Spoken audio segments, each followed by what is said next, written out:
Think! Aretha Franklin there. For God's sake, think. Use your brain, communicate using your brain to do some actual thinking. You're listening to Russell Brand on 6 Music. Matt, you really faded that out aggressively. Did I? Well, the word fade is not appropriate for it. It's like yeah, it just... In fact, I didn't fade the song out, I just put the mics up. So is that what you did? That's what Aretha made. That's Aretha's fault? Yeah. You're trying to blame Aretha Franklin for that? Yeah. You're listening to Russell Brand on 6 Music. I'm here with Matt Morgan. Matt Morgan is in charge of the buttons. You're right with those buttons, Matthew? Yep. I sense that you might do a blunder. Why? You just don't look like you know what you're doing when it comes to buttons. I've been doing this for a long time, mate. You've been promoted beyond your capabilities, Morgan. That is clear to anybody. You can barely stay on that microphone, can you? I find it difficult, People Matthew. tell me I sound funny on the radio. I think there's something wrong with this mic that I keep walking away from. I'm not walking away from the microphone. Sometimes I think of it as a very thin, aggressive man with a face made of foam. I find him difficult to contend with. Trevor Locke is not here today for obvious legal reasons.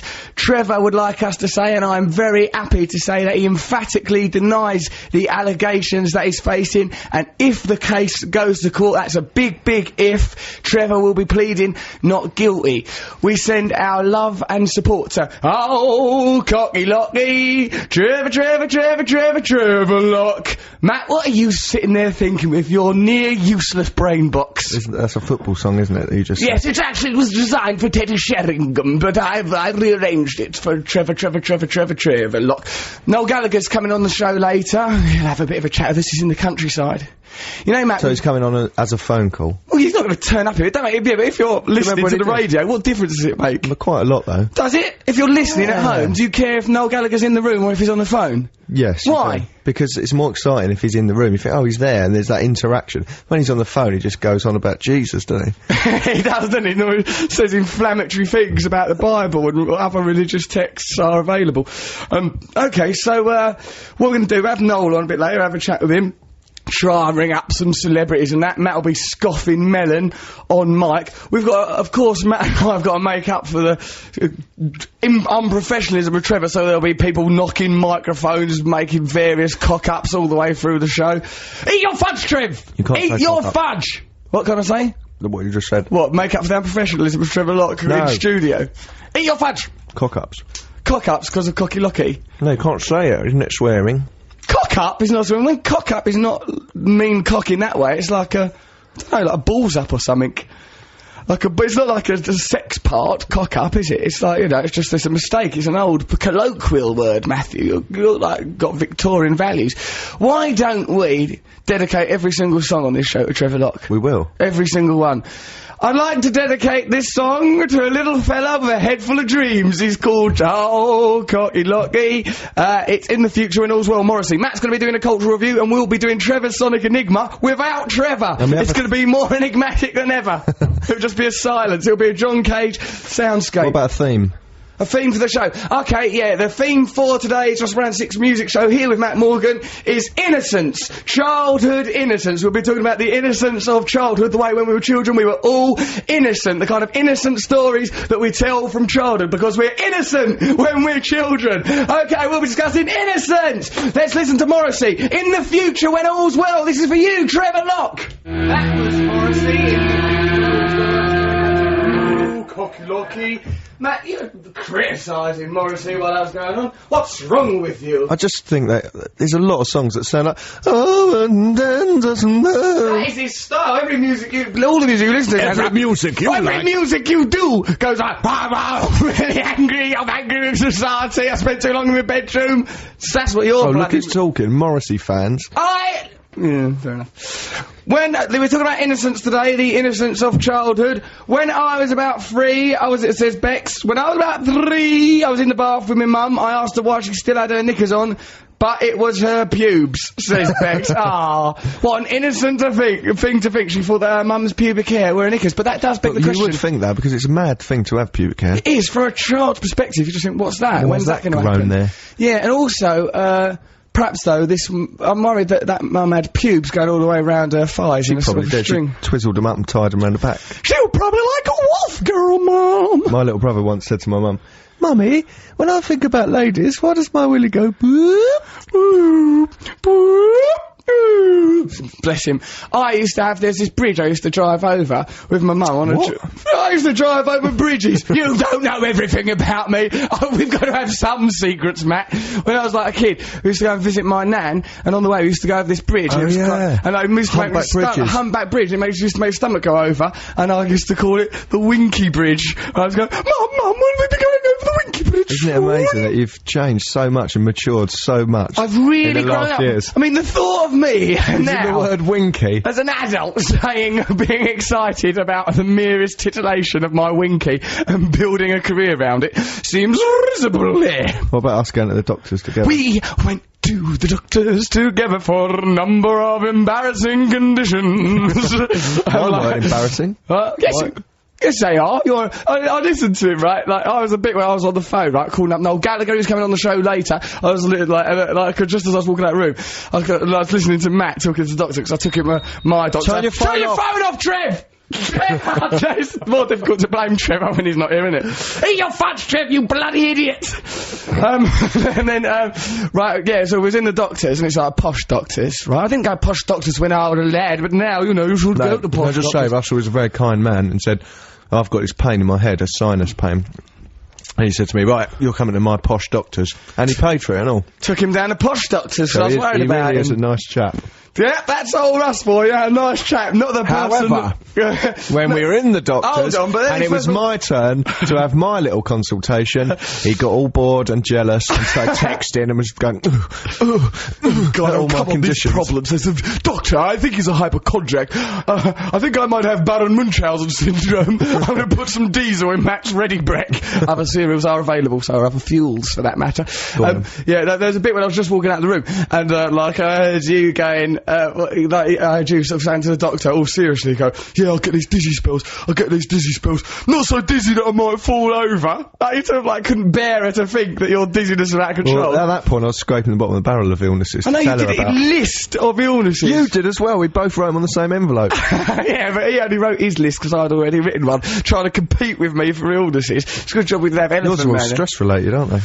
Yeah, but I'm falling apart because of all the stress and pressure of it all, for arguments with Rod Stewart. Also, I've got this pain in my back, in my trapezium muscle, and he overheard the doctor say, oh, this is your trapezium. And just now, in that song, he goes, oh, my trapezium hurts. It does because he's heard it. I've got a bad trapezium. You've never heard that word. Trapezium's much longer than you. You know nothing of biology, you didn't do it at school. So, you heard that in the doctors, and you get jealous. It's like when I need the toilet. You go, I need the toilet, let me go first. That is sheer chance, and you're wrong to victimise me for that. Mr. G is here, Mr. G, our resident. It's good that this show's got a poet laureate, isn't it? We've got a poet laureate of the show. He'll be writing poems about our show on the theme of innocence, childhood innocence. So I went to them GQ Awards, Matt. Did you, Russ? You know I did. We're friends. We talk every day. Banter. Did you, Russ? Yeah. That's right.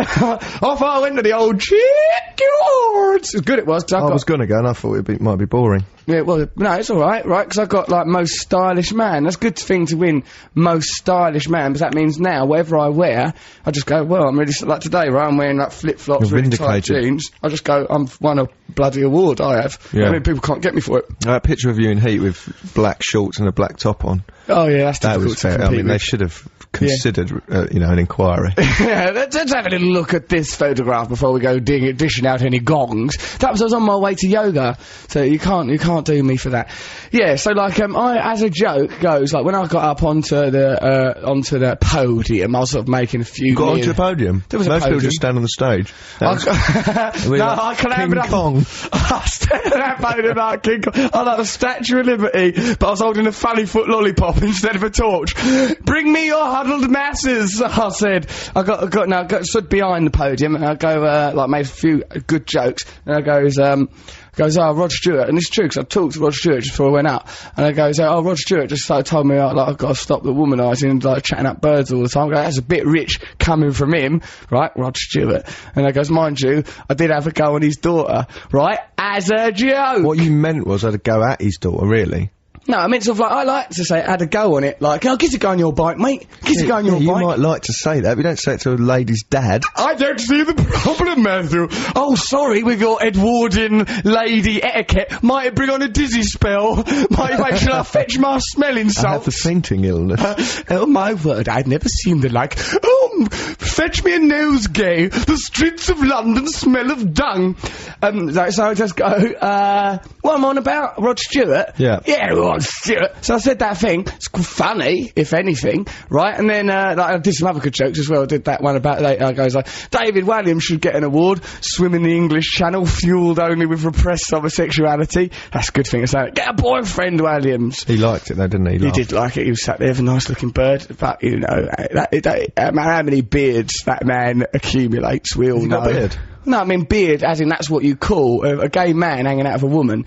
They call that a beard. How do you know? No reason. Why have you got a beard? That's a literal beard. If I was gay, I'd probably go for it. You always say that. I don't do you think mean? you would. I think you'd be a taker.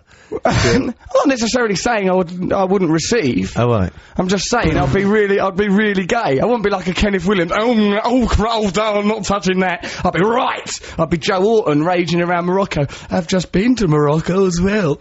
You know. How was Morocco? Nice. Yeah, it's exciting. Go to Morocco. You know, they've got Casbahs. I heard that you were put in a really nice hotel and then you moved to another hotel because it wasn't good enough for you. Yeah, that's right. I was in a really nice hotel. And the thing that you said was, it's a really nice hotel. It's like a family vibe there and people talk to you. So I moved. I'm not going to live like that. People chattering away. I don't want to be amongst this humanity and warmth and beauty. He said, I wanted a sterile environment where the environment wasn't impeding on my experience. Yeah, I just wanted to feel like relaxing because remember, we've for months been talking to people. Yeah, I just wanted to calm down and to sit still and go into the swimming pool, not be all involved in, you know, the sort of like the muslin drapes teased by a breeze and like, you know, then pipes. And like, I literally don't know what you're talking about. No, nor do I, Matthew, nor do I. That's the noise, isn't it, that you hear in, like, a Turkish Delight advert. Is that where you thought you went on holiday to? I go, could you take me to the Turkish Delight advert? Other delights are available. No, really not. It's the only delight that's edible.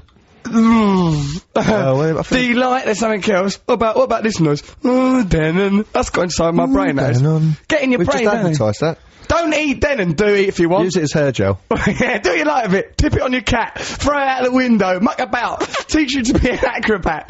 Denon. I just like that noise. It gets into your brain, don't it? Yeah. Yeah. So anyway, then Rod Stewart comes up. David Walliams come up and goes, oh, Russell Brand, oh, that's funny. You suck a few wasp names, and then you get a reputation. Then Rod Stewart come up, and he goes, Russell Brand, like that, and he goes, and it's all like great big award hall in that Royal Opera House where, Matt, did you do your cultural review there once? Yes. People were still talking. Is there a plaque now? There is a plaque. There's a glorious brass plate saying, Matt Morgan, cultural reviewer, nosed up one of our operas, belching and farting his way through Figaro. So, yeah, then Rod Stewart goes, Russell Brand, stand up, and he goes, you say hand on heart that you've never touched my daughter, or that you have touched my daughter, so one of those, and I just go, I never touched her, Rod, and I didn't. I went out with her for, like, you know, the honest truth is I went out for a date with her, hung out with her for a while, she came, stayed over my house, but it just weren't that kind of vibe. Sometimes, you know, when girls don't want to have it off, yeah, it's just that kind of an evening. Nice, though, so we just had a cuddle, friendly cuddle, then off she went. So, you know, I've apologised to old Rod Stewart, and now he and I are the best of friends. We always had the same publicist in the first place, so, you know what I mean? It's spin, isn't it? It's all just spin and hoopla. Turn your phone off, Trevor! Trevor!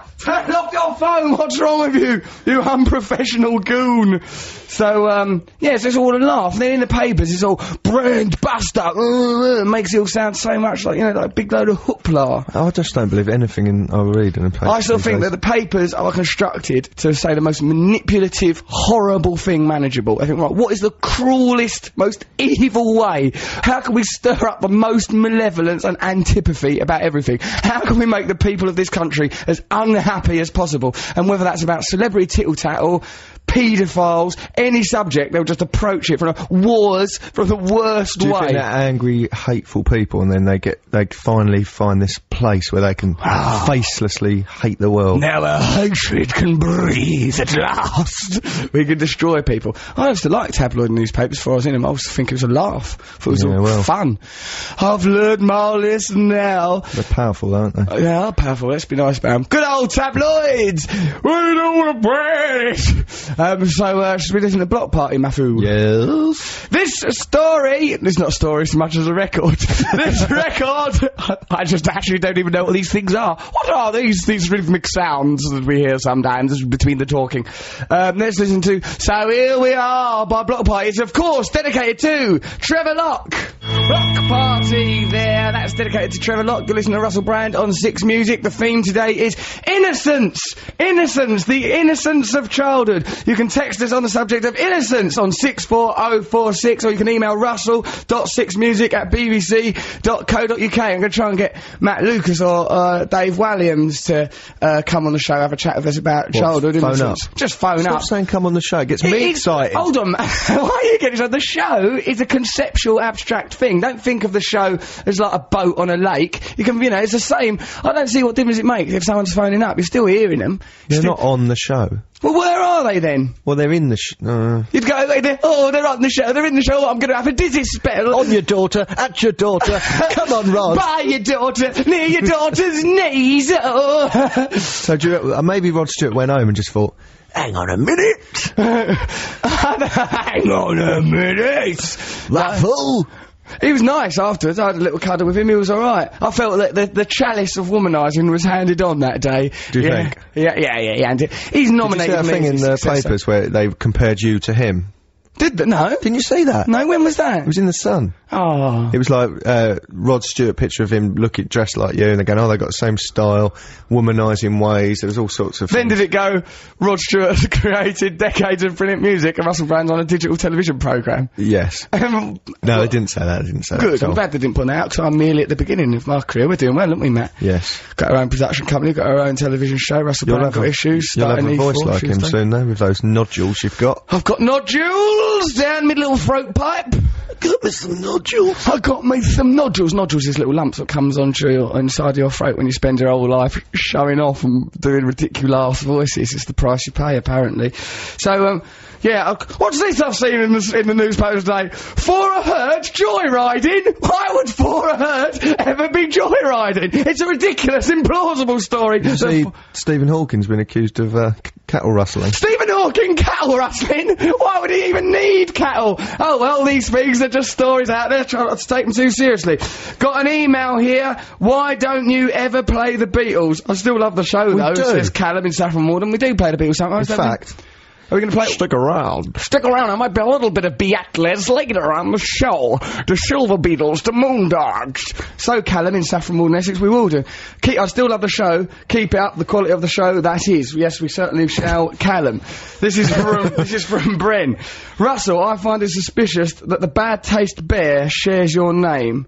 What? The Bad Taste Bear that shares your name is the one who's digging in his pants with his dinkle. Coincidental? I think not. What is a Bad Taste Bear? There's this thing where, you know that thing I once told you about reading things before you read them out? Reading things before you read them out. What's this mean? Who is this? This show should be banned, it says here. Yeah, fair enough. I don't know the Bad What is a Bad Taste Bear? Yeah, you did tell me to read things before I read them out, but sometimes we just don't have time to read things out first. We're so busy. Russell says, Lee in Chingford. My mum got a book about our babies are made, in which... It's a bit late, isn't it? She's already a mum. How on earth did this person who keeps gnawing away at my boobs even get in here? Oh my God, it's all in this book. Roger, you should never have done that. Now we're going to have to look after this idiot till it learns to drive. I will just give it a car, I suppose. Just give it a car. It'll make its own way in the world. In the book, my mum had a picture of sperm that was 2 inches long. This led me to believe for many years that sperm were that actual size, and I've since been terrified of having children of my own, says someone in Chingford. That doesn't help when adults say, they're like tadpoles. Yeah, it doesn't. You think, what? Oh, God. Did you ever get some tadpoles as a kid?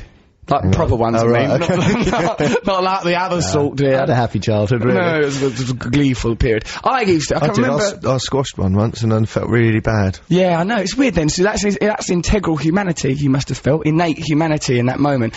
I had some once, and I sort of knocked them over, and they all sort of Knocked them over? They don't walk about on little frames. They were there in ridiculous stilettos. He clattered about and ran into a bush. Absolute goon, he looked. All the other tadpoles were in hysterics on their roller skates.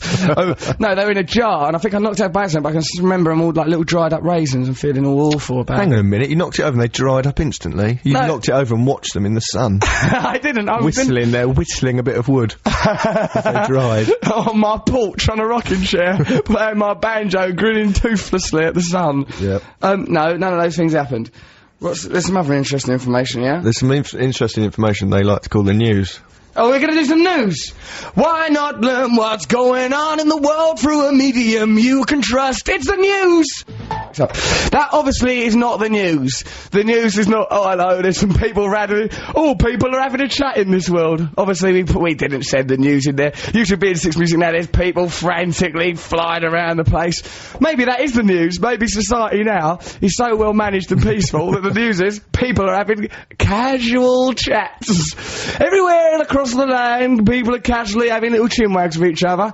Here, Matt, do you remember those little things that they gave us? I had a bit of glass embedded in my skin for 5 years. 5 years. That was quite interesting, actually. I watched the doctor cut it out of his finger. He was very brave, nailed onto my arm. Yeah, that was nice, actually, when I was groping around for something to grab onto while this thing was cut on my finger. He goes, you can hold onto my arm if you like. And I did hold onto his arm. And then I regretted it instantly. I didn't hold it that hard. No, just felt a bit stupid. I liked it. It was quite nice. I was glad that we'd done it. I thought it was a sweet thing to do. What else has happened in that doctor's? You with your blood. Oh yeah, that was good. I liked watching blood draining out of your ridiculous thin little wrists. It squirted out, mate, with vigour. That blood sluggishly crawled out. If you want to talk to us about innocence, text us on 64046, or you can email russell.6music. We're talking about innocence. Here's an email from Rebecca. She goes, when I was younger, I was watching the news, and an article stirred me to ask him. I was watching the news. What? Start again. This is an email from Rebecca, Matt. She goes, when I was a youngster, I was watching the news with my dad, and an article inspired me to ask him, are we prostitutes? To which he responded, no dear, we're Protestants. Oh. Ah, Rebecca. No child should ever have to ask that child that. What about when it used to say things on the news? Do you remember, Matt? Us saying, I go, and there are gorillas at war in the subcontinent. He's like, oh, gorillas at war, yeah. Monkeys with guns, that'll be brilliant. The Star Wars project. The Star Wars project, brilliant. And it was Ronald Reagan. Yeah, he's called Ronald Reagan. The Star Wars project, so this is going to be good. There's just a load of nonsense. Just boring, and them gorillas were soldiers that were not recognised by official governments. Tell you what, I'd like to hear the news, and I'd like that news not to be some people just idly muttering stuff. It was really weird to hear that, wasn't it? I didn't even know what they're saying. I just shut down. I just took it as... Yeah, you just thought, well, that's it, society's crumbled, just closed down. Alright, well, let's listen to the news. We're pretty convinced stuff's happening on this crazy planet of ours. Oh, lost in music. Exciting, weird, unusual to hear them being lost in music. They soon found their way back out. Listen to Russell Brand on 6 Music. I'm here with Matt Morgan. Trevor Lock's not here for obvious legal reasons, though, of course, he emphatically denies the allegations, and if the case goes to court, big if, he will, of course, be pleading not guilty. He's at home listening now. Eat your fudge, Trev! Eat your fudge! What are you doing? Sit at home not eating any fudge. We're talking about innocence today. The show's theme is innocence, the innocence of childhood. This is Sophie in North London, Matt. Listen to what she's got to say for herself. I used to call Brian Ferry the daddy man because he wore a suit and tie on top of the pops. She thought he was the daddy man. My girlfriend thought the male dinkle was entirely hairy till she was 18. Imagine the shock she had when she met me and discovered that it was. Oh, no. What happened is the end of that text message is not on the page, so I just made up an ending, and I thought it was quite successful. It was very good. Quite successful, it wasn't bad, was it? But we'll read out the real version of that later on. Hi, Russell. When I was about 4 or 5, I would capture ladybugs. Should be called ladybirds in our country, England, shouldn't they? Yeah, ladybugs. it's American, I think. American. Perhaps this is an American person. Maybe read on. Okay, perhaps an American lady. Perhaps it will be revealed over the course of the message that in fact we've been communicating with an American. I'd capture ladybugs and pull their wings off. It also says there, as it not with an E-I. They spelled it wrong, have they? Exactly. And you think that's an American thing? I think that Americans do make mistakes with grammar and, yes, to a point, friendly fire in unnecessary wars. You're always going about that. I do. That is my reference point. Did you lose someone to friendly fire? What? Did you lose someone to friendly fire? I lost someone to friendly fire as a lad. There was no friendly fire in my life. Vicious stuff it was. When I was about 4 or 5, captured ladybirds, pull their wings off thinking it was their coats, and let them sleep in my mum's underwear drawer. That's pretty funny. Yeah. After you've had your body torn open, you just want to go to sleep, really, don't you? Ladybug. Amongst some pants. That's really funny. Come on, off with your jacket. Come on in, I'll take your coat. Take off those wings, they'll burden you as well, and those little shoes. Where are you? I'm just taking the cat's jacket off. Oh, You've once described a cat as a man in a fur coat, Matt. No, I didn't. You did. You go, you're like a man in a fur coat. Well, I said that to a cat, and you overheard me talking I overheard you saying that. Hello, you're like a man. No, I didn't. You did. You were looming over it, What a talking lie. to it with a cat. It's not a lie. And you once said, and once you tried to put batteries in a dead rat to make it come alive again. Yeah, for that. What? You once tried to put batteries. You've already said yeah. Don't try and say what. You tried to put batteries in a dead rat to make it come alive again. As an adult, with you. Oh yeah. I remember I was there. Thinking about it, I was there encouraging that. That makes us look weird. We are weird. Is everyone being weird? Being weird is okay. It's okay to celebrate weirdness and unusualness. Good.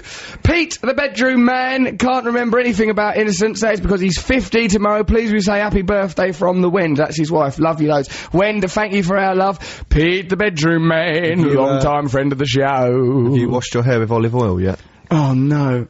Alright, thank you for bringing that I've got severe psoriasis because of all the stress and pressure. Right, the doctor goes, what's your, she goes, oh, it's not severe anyway, I've got a little bit of this red right near my forehead, and she goes, oh right, that's psoriasis. She gives me some terrifying cream, and she goes, and anyway, you goes, you don't have psoriasis because you don't want to lose all your hair and go bald. And me and Matt looked at each other. Terror! Like, oh my god, can you imagine a life without hair? Well, you were scared as I was about losing hair. What, losing your hair? Yes! My hair, Matthew! It's like the ravens leaving the Tower of London. Imagine what you'd look. What if I went bald? Just kill myself. No, it's easy. Make a wig that looks like that. A wig could never look like this, could it? Could any wig ever be so preposterous? Would you duck out of the media if you had a head like a little snooker ball? If my head was like a little tiny snooker ball, mate, I'd just go back on drugs and wait for death quietly in a little dungeon. Ain't that bad? Isn't it? No? I'm not saying that other people being bald is bad, I'm just saying that I'm a very fragile, vain, narcissistic man. Yeah, but you could get around baldness, I reckon. What would I do? Just draw things on my head. Just have a wig. Every day I have a different message written on my head in Tipex. Other mistake fluids are available. Like Chris Martin's hand. Yeah, well, you'll know. Well, you're not going bald anyway, are you? When I was little, You've nearly got flakes of skin falling off your head. They're not flakes, I've got one little red line. Yeah, I bet they're great big things you peel off in the morning and put in your keeps box. The keeps box. Never speak of the keeps box on air. The keeps box is a private place. Good morning, chap, says Matt McCann on Oakham Bonk. That's made up, isn't it? Oakham Bonk. What's that? What do you mean he's on it? He says, Matt McCann on the Oakham Bonk. Might be the name of his boat. Well, what? Oh, perhaps it is. When I was little, my parents made me watch the news or telly instead of Top Cat. I always got confused when I heard Nicholas Mitchell say, a man is helping the police with inquiries. I generally thought there was some bloke who'd gone out of his way just to give him a hand. Turn your phone off, Trev! And run errands for him, like making the tea, fetching newspaper, things like that. Even when I hear it now, as a 30-year-old man, I get a mental image of coppers standing around while some chap in his 50s hovers round like a Boy Scout on Bob a Job Week, says Matt. Like it's just like an errand boy, like he's a Boy Scout. Was you in the Cubs, Matt? Yes. Yeah, I know you were. Well, it's funny, isn't it? Today we're acting a bit more like radio-y, like going, well, probably this is the kind of day where you going, talking about clothes pegs, I've got a funny story about clothes pegs. It wouldn't sound so bad. So why don't you curse me for my professionalism. So, when you was a Boy Scout, right, tell me that thing. Don't point your finger at me. I will jab it. Your disgusting finger you had to have glass cut out of. I feel like there's a little bit more in there, Doctor. No, there's not, I can assure you. No, it feels like there is. Kept going on for ages. Then you had to put a tiny little rubber condom on your finger, didn't you? I liked that, actually. It's like a little bit at the end of a rubber glove, but it does unroll like a condom. And the doctor goes, my son calls these little boy condoms. I said, why would a little boy ever need a condom? She goes, that's a very good point. And then she ran out of the room. She goes like, yeah, little boy, like, she goes, yeah, I have my name. I like having that thing. And you said, oh, can I have some of those? I bet you've taken a moment and thought, finally, my size! I no longer have to tie it round my waist. I've been wearing them on my 10 tiny toes. No, right? Listen, that glass thing I had wrong with me was terrible. Tell us about that lad in the Cub Scouts. Remember you going, him that was ill. I like it. Don't say his real name, because I might be embarrassed. So what, is he was a cub then? Go on, tell the story. Well, it's not a story, it's just merely a child said, went to, I was a scout helping out on a cub camp thing, right? Yeah. I got roped into it. And, diarrhea hit the troop pretty badly. Diarrhea hit the troop pretty badly. Not from above, I mean, they were struck with diarrhea. It went raining. We looked up, and there was a man in a tree. Grinning like a maniac. And that man's name was Trevor Locke. Defecating. Trevor Locke! Get your fudge, Trev. Go on, yeah. So one lad, a load of different cubs were getting diarrhea. And he came up. You love this, don't you? Yeah. Because you're disgusted. He came up to the cub leader and all crying and that all red face. He didn't know what had happened to him. He said, excuse me, Arcala, or whatever they're called. Arcala. I've just been sick out of my bottom. I really like that. I've been sick out of my bottom. That's innocent, isn't it? He didn't understand. He didn't understand what was happening. I've been sick out of my bottom. Saying it all hysterical and not understanding what's happened. I've been sick out of my... You have upset me so much that I've been sick out of my bottom. I hope you're pleased with yourself. At first I thought I just had the runs, but it turns out I was sick out of my bottom. What about that time, Matt, when we was bored, right, and we were just walking around depressed or something, because we were just unemployed. Let's go to the news. We're bored and depressed, we're walking around Camden in North London near where we live, and Matt goes, go to that hairdresser, and goes, I'd like an haircut, but I don't deserve one because my willy done a burp. And I had to do it. I had to just go into the hairdresser and go, oh, right. And if it was just a normal hairdresser, I really say, goes, yeah, I would like tell people. I would like a haircut, but I don't deserve one because my willy's done a burp. And then I just collapsed in hysteria. So the hairdressers just looked at us with boredom and faint disgust, vague disinterest. Then we shuffled out, giggling like the nerds. Russell's quite good at dares, aren't you? I'm good at dares, you think? Yeah. We'll take on the dare, won't I? I threw a lime across a restaurant once, didn't I? Blimey! Oh, I hate that noise. The Horno-phone. The Horno-phone is ringing. Can't answer that. That's Chip Summers, who ran the treatment centre where I got clean, Focus 12. I'm now a patron of that charity. That's what that gig's for that we're doing with Noel Gallagher on the 2nd of November to raise money for Focus 12. We're talking about innocence today. The theme of the show is innocence. Text us on 64046 to tell us your innocent stories of your innocent childhood.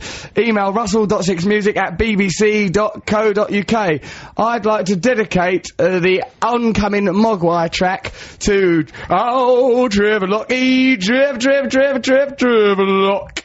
That ain't the Mogwai track we meant, and we were just spending that whole time just embarrassed, thinking, oh, can we shake it off? Grunt Bags, Mrs. Grunt Bags, Mrs. Grunt Bags, we played the record.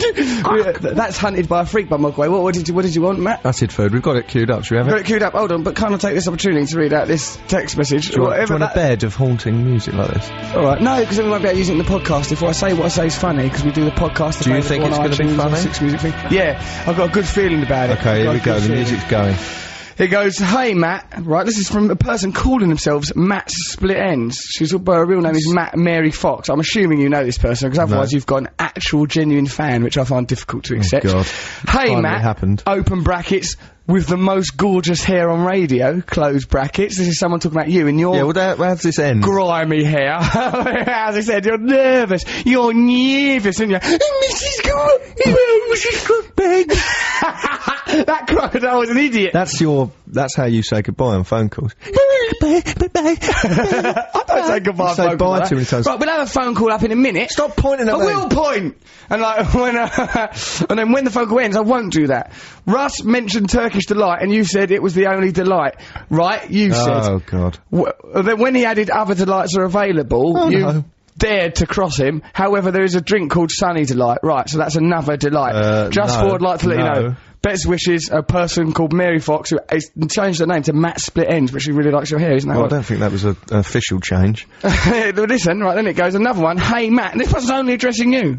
Right, not even addressing me. Well, that's it, mate. Another interesting fact about Turkish Delight for you, when you buy it in Cyprus, it's called Cypriot Delight because they don't get on with the Turkish. That's quite good, isn't it? It's good, isn't it? I like this chocolate delight. I'm not going to do a Cypriot accent. No. That's going to sound really bad. That's just an awful curved scimitar sort of Turk. Very racist, man.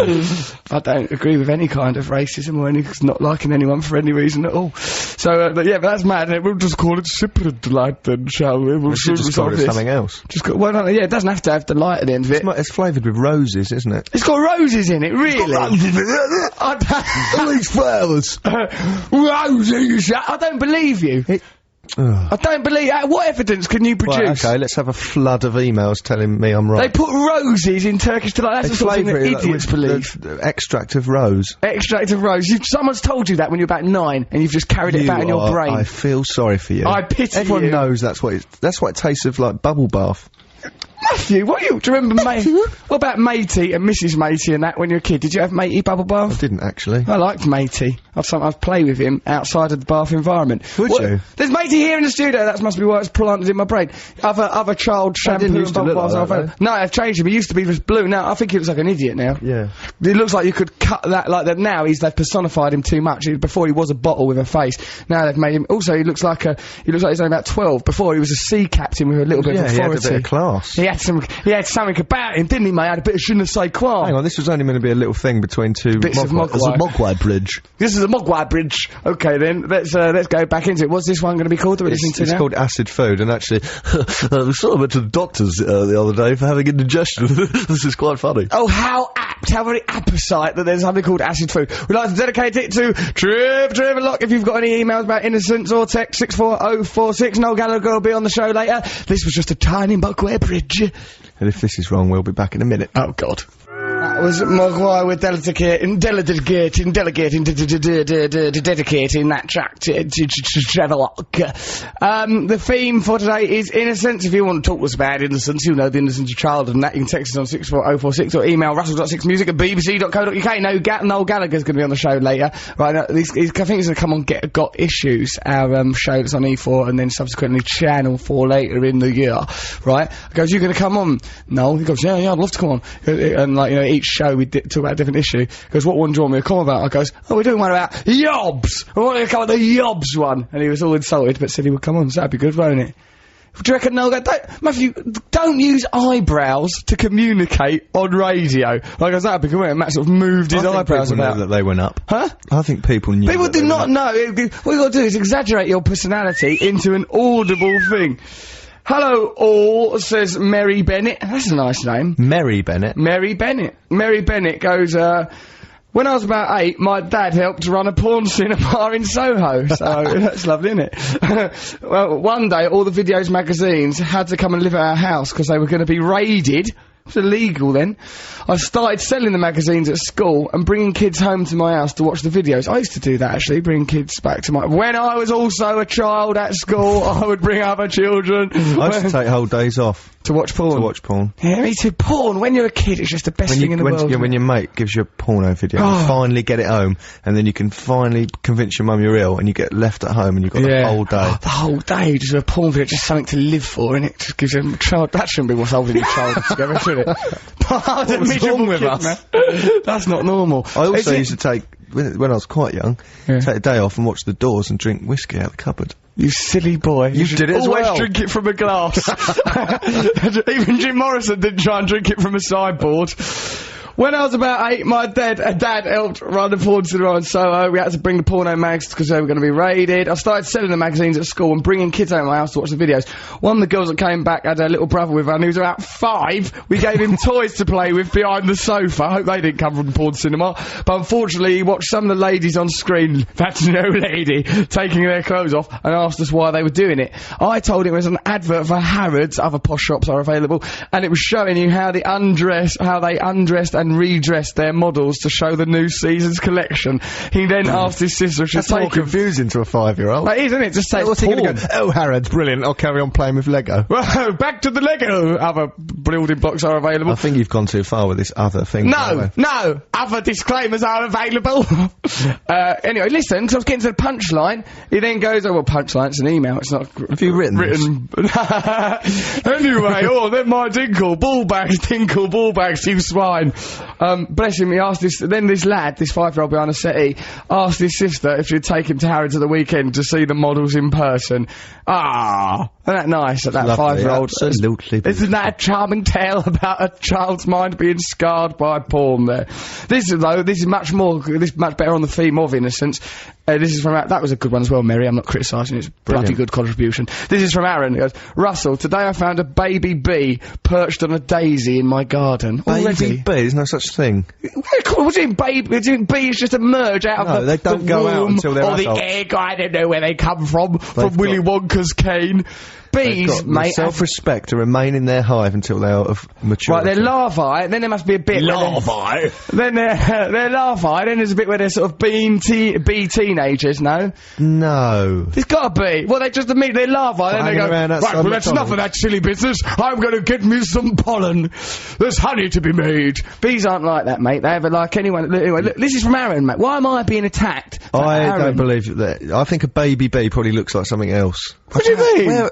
Why haven't I seen like a Jaguar, a Hot Wheels train set. What on earth are you on about? Today I found a baby bee perched on a daisy in my garden. A beautiful image of Englishness is what I see there, Matt. You see something to attack. Why'd you say that? Because... some sort of... I'm Daily Mail racist. Beautiful image. And then someone came and stamped on the baby bee. And that person was fleeing from a regime in an Eastern European country, which, quite frankly, they should have tolerated. There's a baby bee on a daisy in my garden, which didn't look... This is quite a good bit from Aaron. I found a baby bee perched on a daisy in my garden. Stop saying it. Oh, that'll help. You shouting that in the middle of it. I found a baby bee perched on a daisy in my garden, which didn't look very well, so I decided it didn't look very well. What was it doing? How does this person know enough about baby bees? It's a baby, it's got a little nappy on it. Oh, I'm a bit crazy. I'd like to get some pollen, but it's too high. It didn't look very well, so I decided to capture it in a washed-out pickled onion jar, and now it's sitting on my bedside table, gnawing on a flower. I'm a good citizen of the land is Great Britain, says Aaron, and then he's just done 2 zeros as if he's lost control of his keyboard, right, and just typed a load of madness. I think that maybe the bee got him at the end. Maybe the bee flew out and stung it. There, I'll have my freedom. Take that on your bloody hand. Because that sounds like another word. It sounds like that letter's been written by Enid Blyton, don't it? Like yes, baby it does bees. sound like that. Have you ever read Enid Blyton? Yes, as a matter of fact, I did. You used to think it was funny that their aunt was called Fanny? Yes, and that there was a boy called Dick. There was a boy called Dick, a woman called Fanny. I think I know where this is going. I'll stay with this. What was the dog called? Timmy. In the Famous Five, it was Timmy the dog. Secret 7, Famous 5. Secret 7, I didn't like them as much. They seemed a bit more square. I mean, and the Famous 5 are pretty square. They're all squares, I like the Faraway Tree and that wishing chair one. I like the ones that's all fantasy and you can go in and land at the top of a tree. I spent ages hovering at the bottom of a tree, peering up it, hoping there might be some sort of escape. They just went home and watched porn. So that's some nice letters there, aren't there? Yes. Lovely things. Oh God, there's more stuff about Turkish Delight now, because Matt claims they're made out of orchids or something mental. Rose water. Becky says, hello lovelies, when I was younger I asked my dad what the bumpy yellow lines were on the road and he told me they were there to let blind people know when to slow down and I believed him. Only a couple of years ago when I was 16 it dawned on me that blind people can't actually drive. Children believe anything their parents tell them, not always a good thing. Loves the show, says Becky. Thanks Becky. Ah, bless her, she was innocent right up until 16 going around believing that. What's that story about you and your sister in the garden when you was a lad? Tell us that. about the Alsatian next door. Tell us it. Well, the Alsatian isn't involved. I know, but it starts the story off, innit? All I've got to do is queue up without mentioning something that ruins the momentum of the story. There's 2 girls who visited our neighbours who were a couple. I think they were their auntie. They were a couple? They were an auntie and uncle, not the kids. There was these people next door. Where did you live? And these 2 Irish girls, little girls, when me and my sister were little kids, they used to come and they used to go, oh, and they used to say that they had this big Alsatian. We ride the Alsatian down the stairs. They used to ride the Alsatian down the stairs? Yeah, they ride it around. They used to ride it around like a horse. It was a big idiot dog. And if we were playing with a hose pipe and a bit of the water went over next door, the dog would go, and then come over and jump over and we all had to stop. Pulled over like it was a magnet, you said. Like the hose goes over and it pulls the Alsatian back. It's like an Alsatian magnet. You know when you're like toddlers and you're running around and then an Alsatian suddenly in your garden goes, trying to get the thing off you, and we all had to run in the house. Yes. Then my dad would have to go out and pick up the dog and throw it over the fence again. Sounds a bit rough. Couldn't he just put it down nicely? He couldn't get it out. He couldn't. He launched it, with momentum. No, he sort of carried it over and dropped it over. Don't make him sound like Saint Sebastian bearing Christ's cross, or whoever that bloke was that helped Christ with the cross. I don't remember. Anyway, the dog's not really involved. Then these girls, one of the girls, it was the girl who used to ride older. him down the stairs like an Alsatian. Yeah, she said to me and my big sister, she'll show you her bum for 2p. Referring to her little sister, for 2p you can see her bum. Bit of a pimp. Yeah. And then for 2p you can see her bum. Is that how she went? For 2p. Yeah. And really? Then, so my sister said, go and get 2p. Quickly. She go and get 2p, and then she showed her bum. And I but the 2p was in half p's, wasn't it? It was in half p's. Do you remember them? Probably yeah, little half p's. Do you remember them? Do you remember white dog poo? Do you remember razzles? Do you remember frazzles? Do you remember bingos? Do you remember fingos? Do you remember spangles? Do you remember space hoppers? Do you remember half p's? Yeah. An eccentric man. And my sister was going, like, I saw it and thought, yeah, that's quite good. 2p, well spent. You've obviously seen this girl's bum. Give more money. Give more money. Give more. Maxwell, go get more 2p. They made loads of money that day. And then you said at the end, some adults turned up, and then you acted like that, like Bugsy Malone or Le Crunch. Other apples are available. The tables flipped back over and people all went back to normal. Yeah. Oh, hello, we're just children, of course, going about our business. There's certainly no 2p arse display going on over here. Isn't it? The innocent things kids do. It's lovely. The innocent things of your childhood, reading porn and looking at the girls next door's arse for money. Your childhood just sounds awful to me. When I was a kid, says Chris in Hempstead, I was in the boys' brigade. It was like a poor man's club. It was crap and I hated it. I ended up going to Cubs, and I have one memory of eating ready bread. Other things are available for one morning before going to a Cubs football match. On the way there, I had diarrhea and needed to go so much I squatted in the corner of a street and did it praying that no one, and it's written no one with the 2 O's in the middle together, and I never think that looks right. No. I was prayed that no would see me. It was about 7:30 on a Sunday morning, so I thought I was safe. And then some old guy walked past, looked over at me and was disgusted, and he walked off. He walked off. Right, actually, I'm disgusted. I was going to stay, but no. Yeah, had you not been doing diarrhea, I was going to just sit here and do a portrait of you. But now I'm going. He just walked off, this lad. It was all like a bad dream. We lost the football match and I went home. Until this day, I've associated ready break with diarrhea and never liked eating it. With diarrhea or ready break, it's not clear.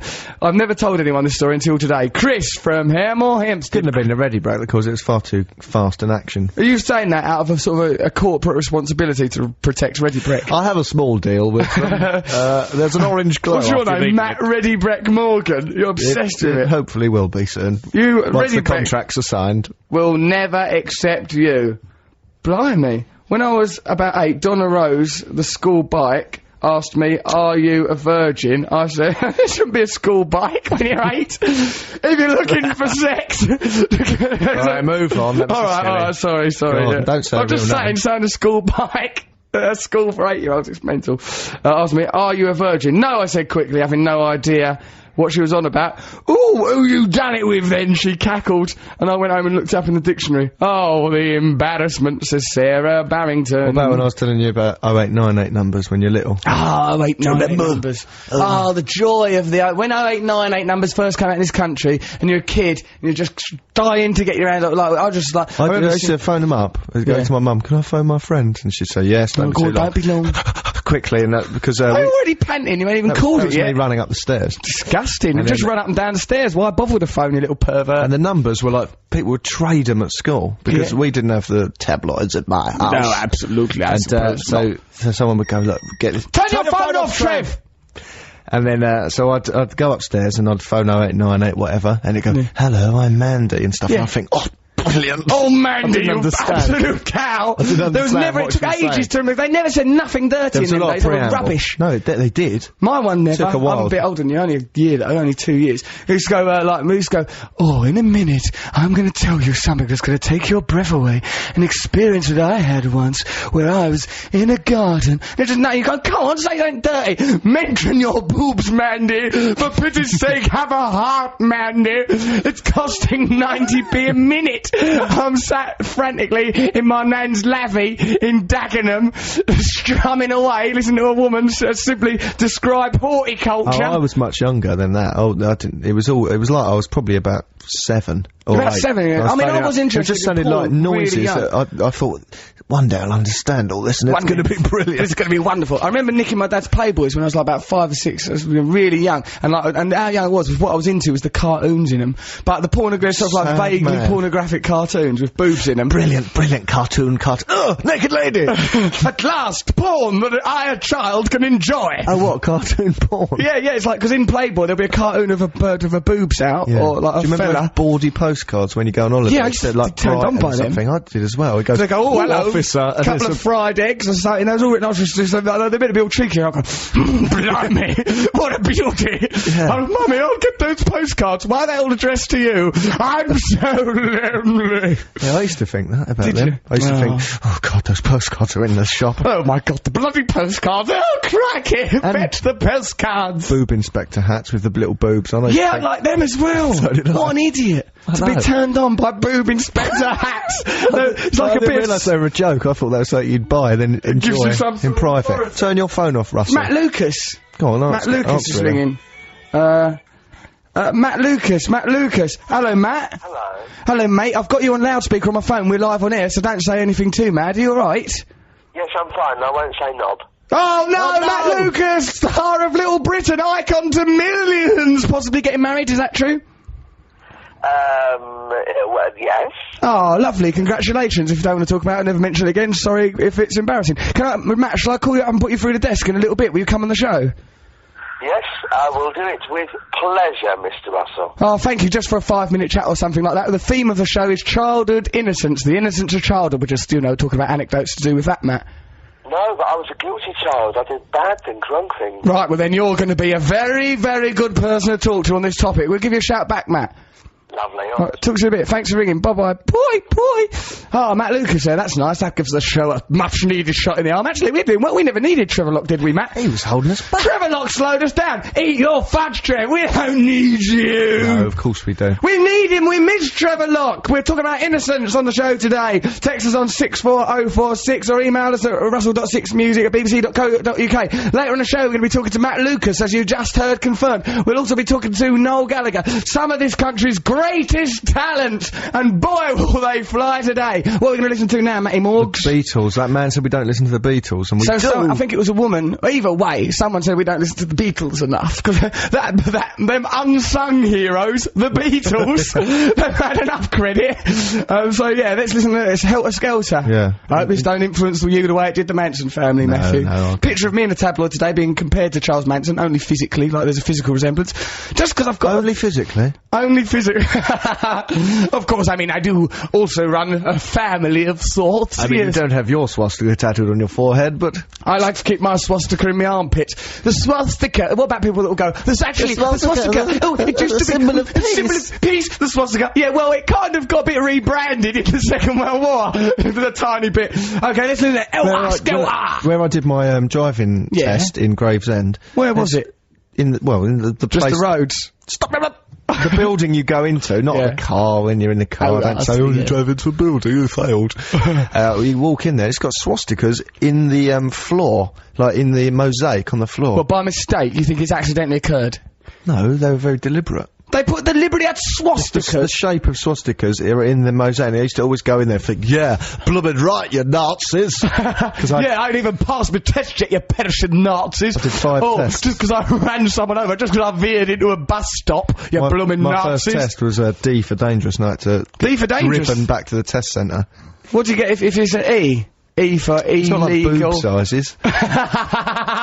Just What do you hearing get? It's boobs. D for dangerous, D for dangerous. What do you think E for? Erratic. Erratic, yeah. you get it- Egocentric driving. Okay, let's listen. Should we listen to Elvis Go, or do you want to go on about swastikas for some Well, it more? reminds me, actually, we were talking about... Stop going on about swastikas. Drop it. Let's listen to Helter Skelter, the Beatles. Helter Skelter, the Beatles. You listen to Russell Brand on 6 Music. I'm here with Matt Morgan. Trevor Locke ain't here for obvious legal reasons. He emphatically denies the charges, and if it's a big if it goes to court, he will, of course, be pleading not guilty. Me and Matt Morgan send our love to Trevor Locke. Lots of love, Trev. Eat your fudge, Trev. Stop doing that voice, Matt. Stop doing that Why? voice of Smashy and Nicey, because we are doing a radio programme. We're doing something that satirised the radio programme 20 years ago.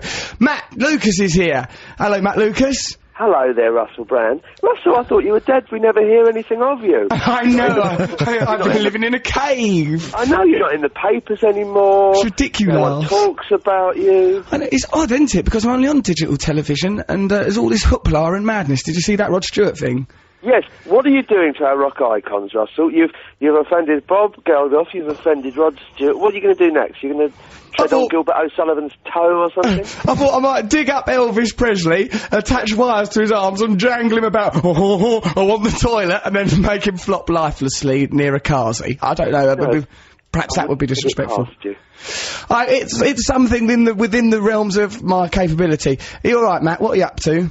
I'm alright. I just got back from New York City. What have you been doing in New York City in the holy name of God?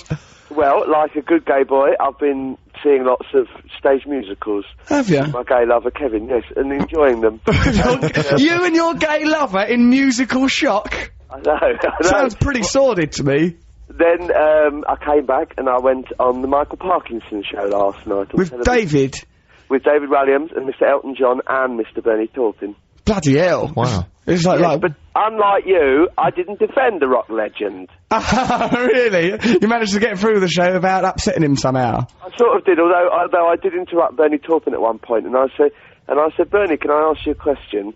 I said, because it just occurred to me while I was sitting on the show, I said, have you ever poured your heart out into a lyric, all your pain and agony and strife into a lyric, and then turned up to a concert and seen Elton sing it dressed as Donald Duck? Was he offended by that? No, I think everybody laughed. Everyone laughed. They thought I was a bit of a wild card, but I was alright. It must be weird, everyone's going to think you're a wild card, there's no doubt about that, Matt. But, like, isn't it, like, it must be a bit odd, sort of colluding, because he's got to write them songs and everything, like, and then it goes through the warped mangle that is the mind of Elton John, comes out, I wonder if he recognises it. Must be odd to collude with someone in that fashion. Must be Well, I difficult. think it obviously works, doesn't it? I mean, they've been writing together nearly 40 years. Right, I and suppose so. My Elton question's played a almost couple of his- redundant. We played a couple of his new songs, and they were really good. Were they? Right, and, yeah. Do you like being on chat shows, Matt? Are you comfortable in that world? Do you know, it's a new thing to me, and it's all, yeah, it's fine. I mean, it's part of the job, you know. We've just got this book out, and yeah. Inside Little Britain, funnily enough, and our DVD's out tomorrow, and you know, people spend a lot of money putting your work out, and so you have to support that, and you have to go out and publicise it a bit. I mean, I just think you have to. There's things you do and things you won't do. I will go on Parkinson. I won't go on the Russell Brand radio show, for instance. For example, that's the way. Don't get dragged into this maelstrom of rhubarb and insubstantiated hoopla. Be Russell, ridiculous, yeah. You know, you've got this sort of image as a Lothario. Yeah. Are you doing it right now? Even now, while conducting this, Matt, I've got 3 or 4 prostitutes lined up here. I haven't. You have to say things, because actually, when these things are written down in newspapers, they look a lot less funny, I've realised. No, don't Matt, do that, I'm not having sex now. I'm not having sex. I said this thing in this book that came out about us, talking about my sexuality. I am homosexual. Yes, no, I noticed that. Yes, and I made this stupid joke Yeah. to my to my mum, they said, how does your mum feel about you? Blah, blah. And I said, well, I can't give her babies, but I can give her BAFTAs. Now, I'm obviously being like a Wally when I say something like that. I'm saying it as a laugh. Yeah. But there was a piece in the Sun, and that was the headline. Being gay, I can't give my mum babies, but I can give her BAFTAs. That's it, Well, it was like, that's now my duty in life. That's now what I'm going to strive to I've do. disappointed her by being a homosexual. By God, I better win some awards. Exactly, yeah, you know, and, you know, the piece in the Sun was very nice, actually, but I just felt like a bit of a nitwit. I'm going to say nitwit because we're on live radio. Yeah, it's good. It's good that you immediately thought, hello, say nitwit, don't scar the airwaves with an outburst. Matthew, I've never heard you called Matthew, in fact. Do you ever get called it? Really? My mum. Oh, Matthew. Oh, Matthew. Oh, give us another BAFTA. If you're not going to have any children, for God's sake, get out there and win an Emmy.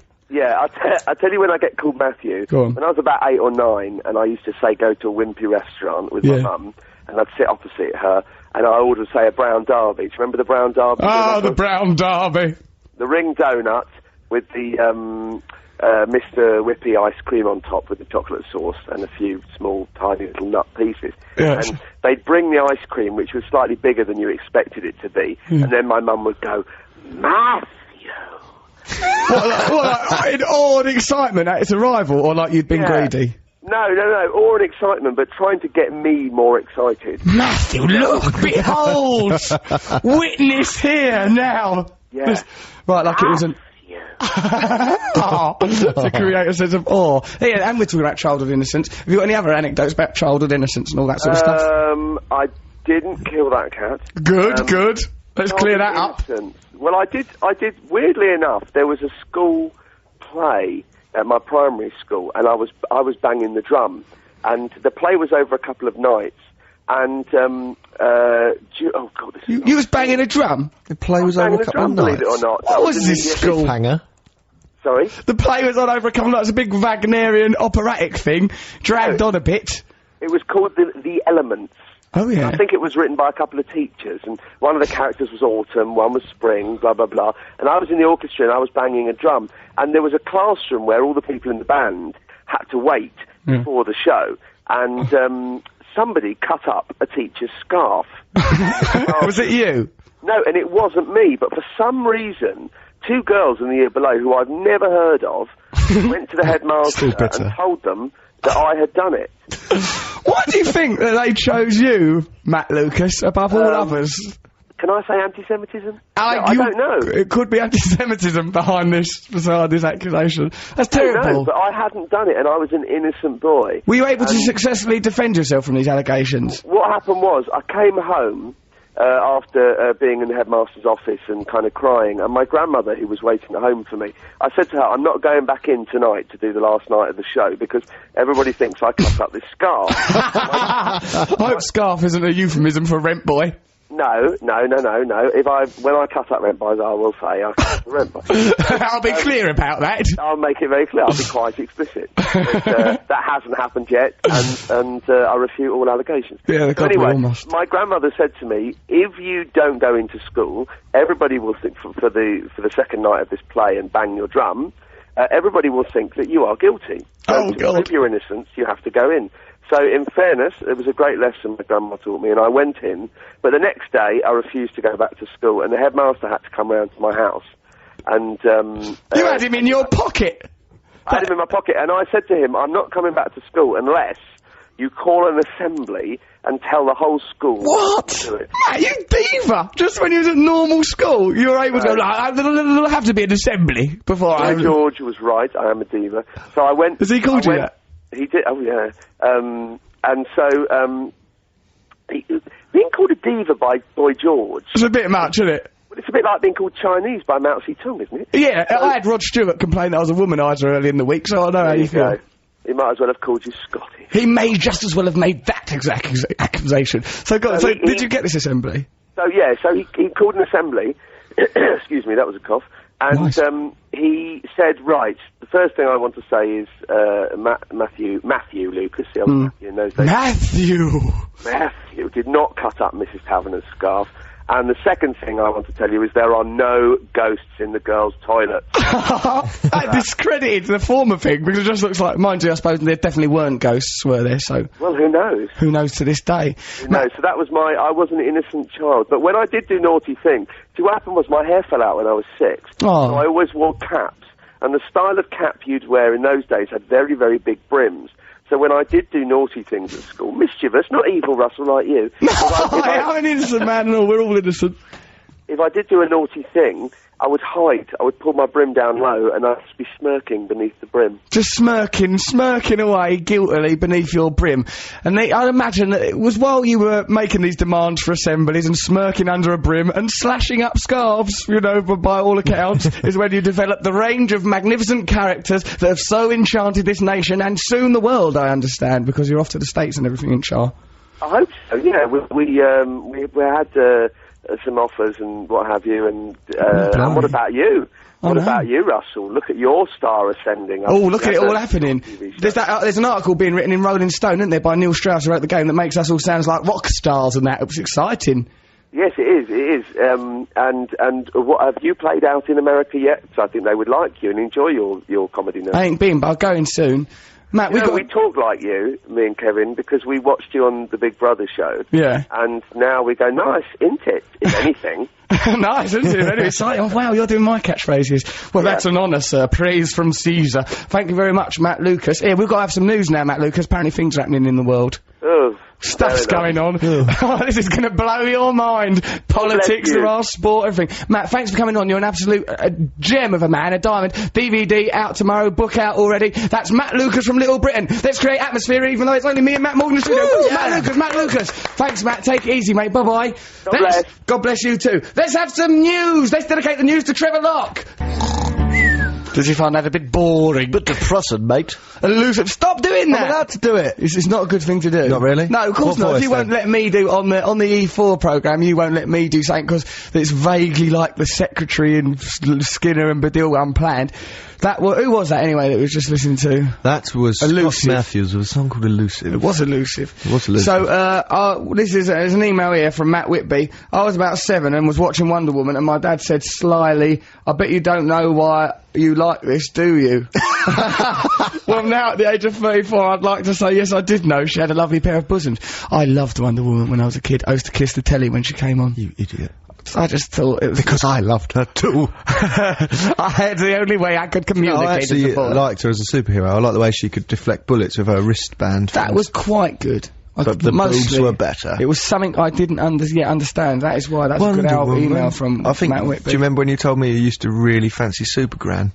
Supergran! I never fancied Supergran! Yes, you did, and you said Banana Man turned you on. The way he swam when he flew. Turn your phone off, Trevor! Trevor, turn your phone off! Eat your fudge! I hated both Supergran and Banana Man, because I just thought they weren't taking it seriously. They were ironic, weren't they? Yeah, there's a lot of crime out there. For God's sake, get out there and solve it, Supergran. Do you remember when you told me that your personality as a child was most like the skeleton in Super Ted? Old Tex.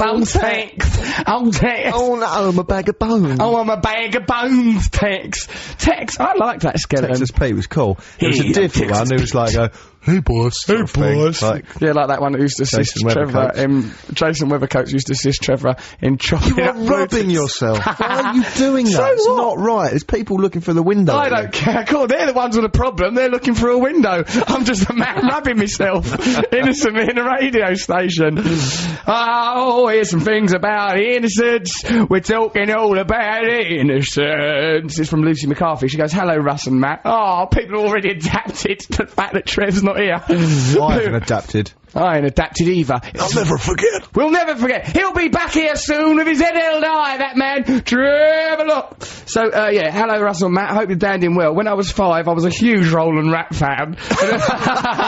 That's nothing to be ashamed of. And it was a well-known Rat fan fact that he lived at King's Cross Tube Station. Yeah, Rat fans, Roland Rat. So whenever I was visiting London for the day with my dad at King's Cross Tube Station, I always thought I'd bump into him and got quite disappointed when I never did.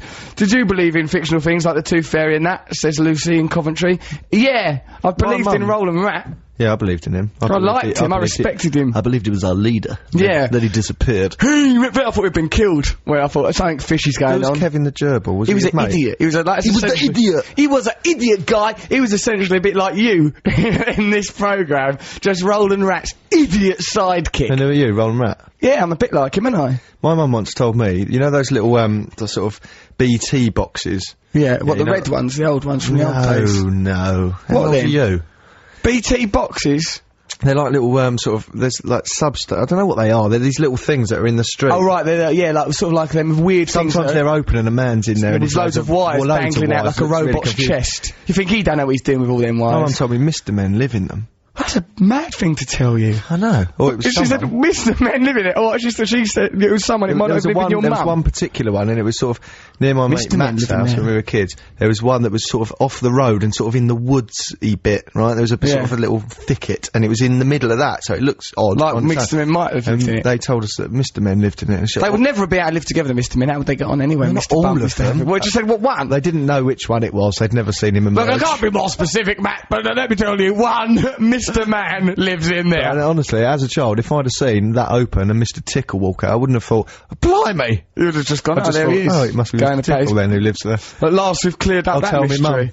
It's Mr. Tickle, Mum, incidentally, that's living in that dwelling. So you believed a right load of guff when you was a kid. Well, I was very young and very imaginative. Gullible little child. When my mum used to say, oh, there's a draft coming under the door, I used to think a giraffe was coming under the door, and I used to think like a picture of a giraffe would come under the door. Paper fin, That wafer was when fin I was giraffe really, or really fin. young. You probably still believe that to this day, you little bit. poor boy. Live in hope. When I was 5, during parties, says Matt Whitby contributes an awful lot to this show, we should get him in here. When I was 5, during parties, my mother would ask me to pass around a plate of cakes, and I would duly wander around and ask people if they wanted a nipple. It was a good few years later that she told me I was supposed to be saying nibble, but by then it was too late. I now have I 9 breastfed children. that party. Poor boy, lactating all over the gaff. Annalisa says, my 5-year-old daughter back in 93 asked the man with... Everyone's 5. So, no they're not. Don't shout that out Sorry, I like was in you a panic. You shout that out like Archimedes. Bloody hell, when I get into the bath, the water's displaced. Eureka! Everyone's 5! You idiot. How do you know about Archimedes? Because I know loads of stuff, I'm clever, ain't I? My 5-year-old daughter back in 93 asked a man with a cleft chin why he had his bum on his chin. Why have you got a bum on your chin, mister? Kurt Russell. Yeah. I ran out of his cut price fag shop and never returned. It's funny there's a cut price fag shop. Perhaps, oh, no, Can't even say it, can you? Can't even say it. Well, I can't even try. My 5th that's a good point. My 5th birthday, I think people have just rounded it down to 5, like people go, I'll be 5 minutes, no. mate, I'll be 5 minutes. No. What are you saying? That 5 is the magic number? Yeah. On my 5th birthday, it's my first day at school, and everyone in assembly was sat cross-legged on the floor, and I'd never seen people sitting on the floor like that, and I couldn't do it, so I just cried. Said George, what is this technology? This leg technology? This legology? When I was bizarre, isn't it? Imagine that. Yeah. The first time you sat cross-legged. For that to be alien to you, the concept of cross-leggedness, do you think it's sort of an innate ability? Surely if the people just sat ability on for it. language is innate, then the ability of Do you know what I used to cross-leggedness hate is about assembly? What? When everyone used to... You should have tried a Matt Lucas move, just called him, you know, like Matt Lucas. I'm not doing assembly unless there's a choir singing my name. There should be an announcement at the beginning that Matt Lucas will one day go on to create a legendary sketch show. And I shall hobble out like Willy Wonka and then suddenly fall, but actually do a forward flip. To reveal I'm fit as a fiddle. No, what I used to hate about assembly was, you know, you all sat there with your shorts on and someone's legs touching you, it's all prickly and horrible. Someone else's legs, And horrible. then there was always a kid who'd spit on his finger and clean his shoes really dutifully, like waiting for the things to start. That kid was a mug. I used to have the corner of a penguin wrapper of biscuits that are available, right? You know, you could you get the corner of it, and it's like, you know, like the butterfly in a Rorschach test. If you tear off the corner of it, it's an exact duplicate of itself, and it looked like a swan. Yes. Right, so one side I used to pretend was a swan, and the other side an eagle, and used to sing little songs about it in assembly. Is that weird? Sad little man.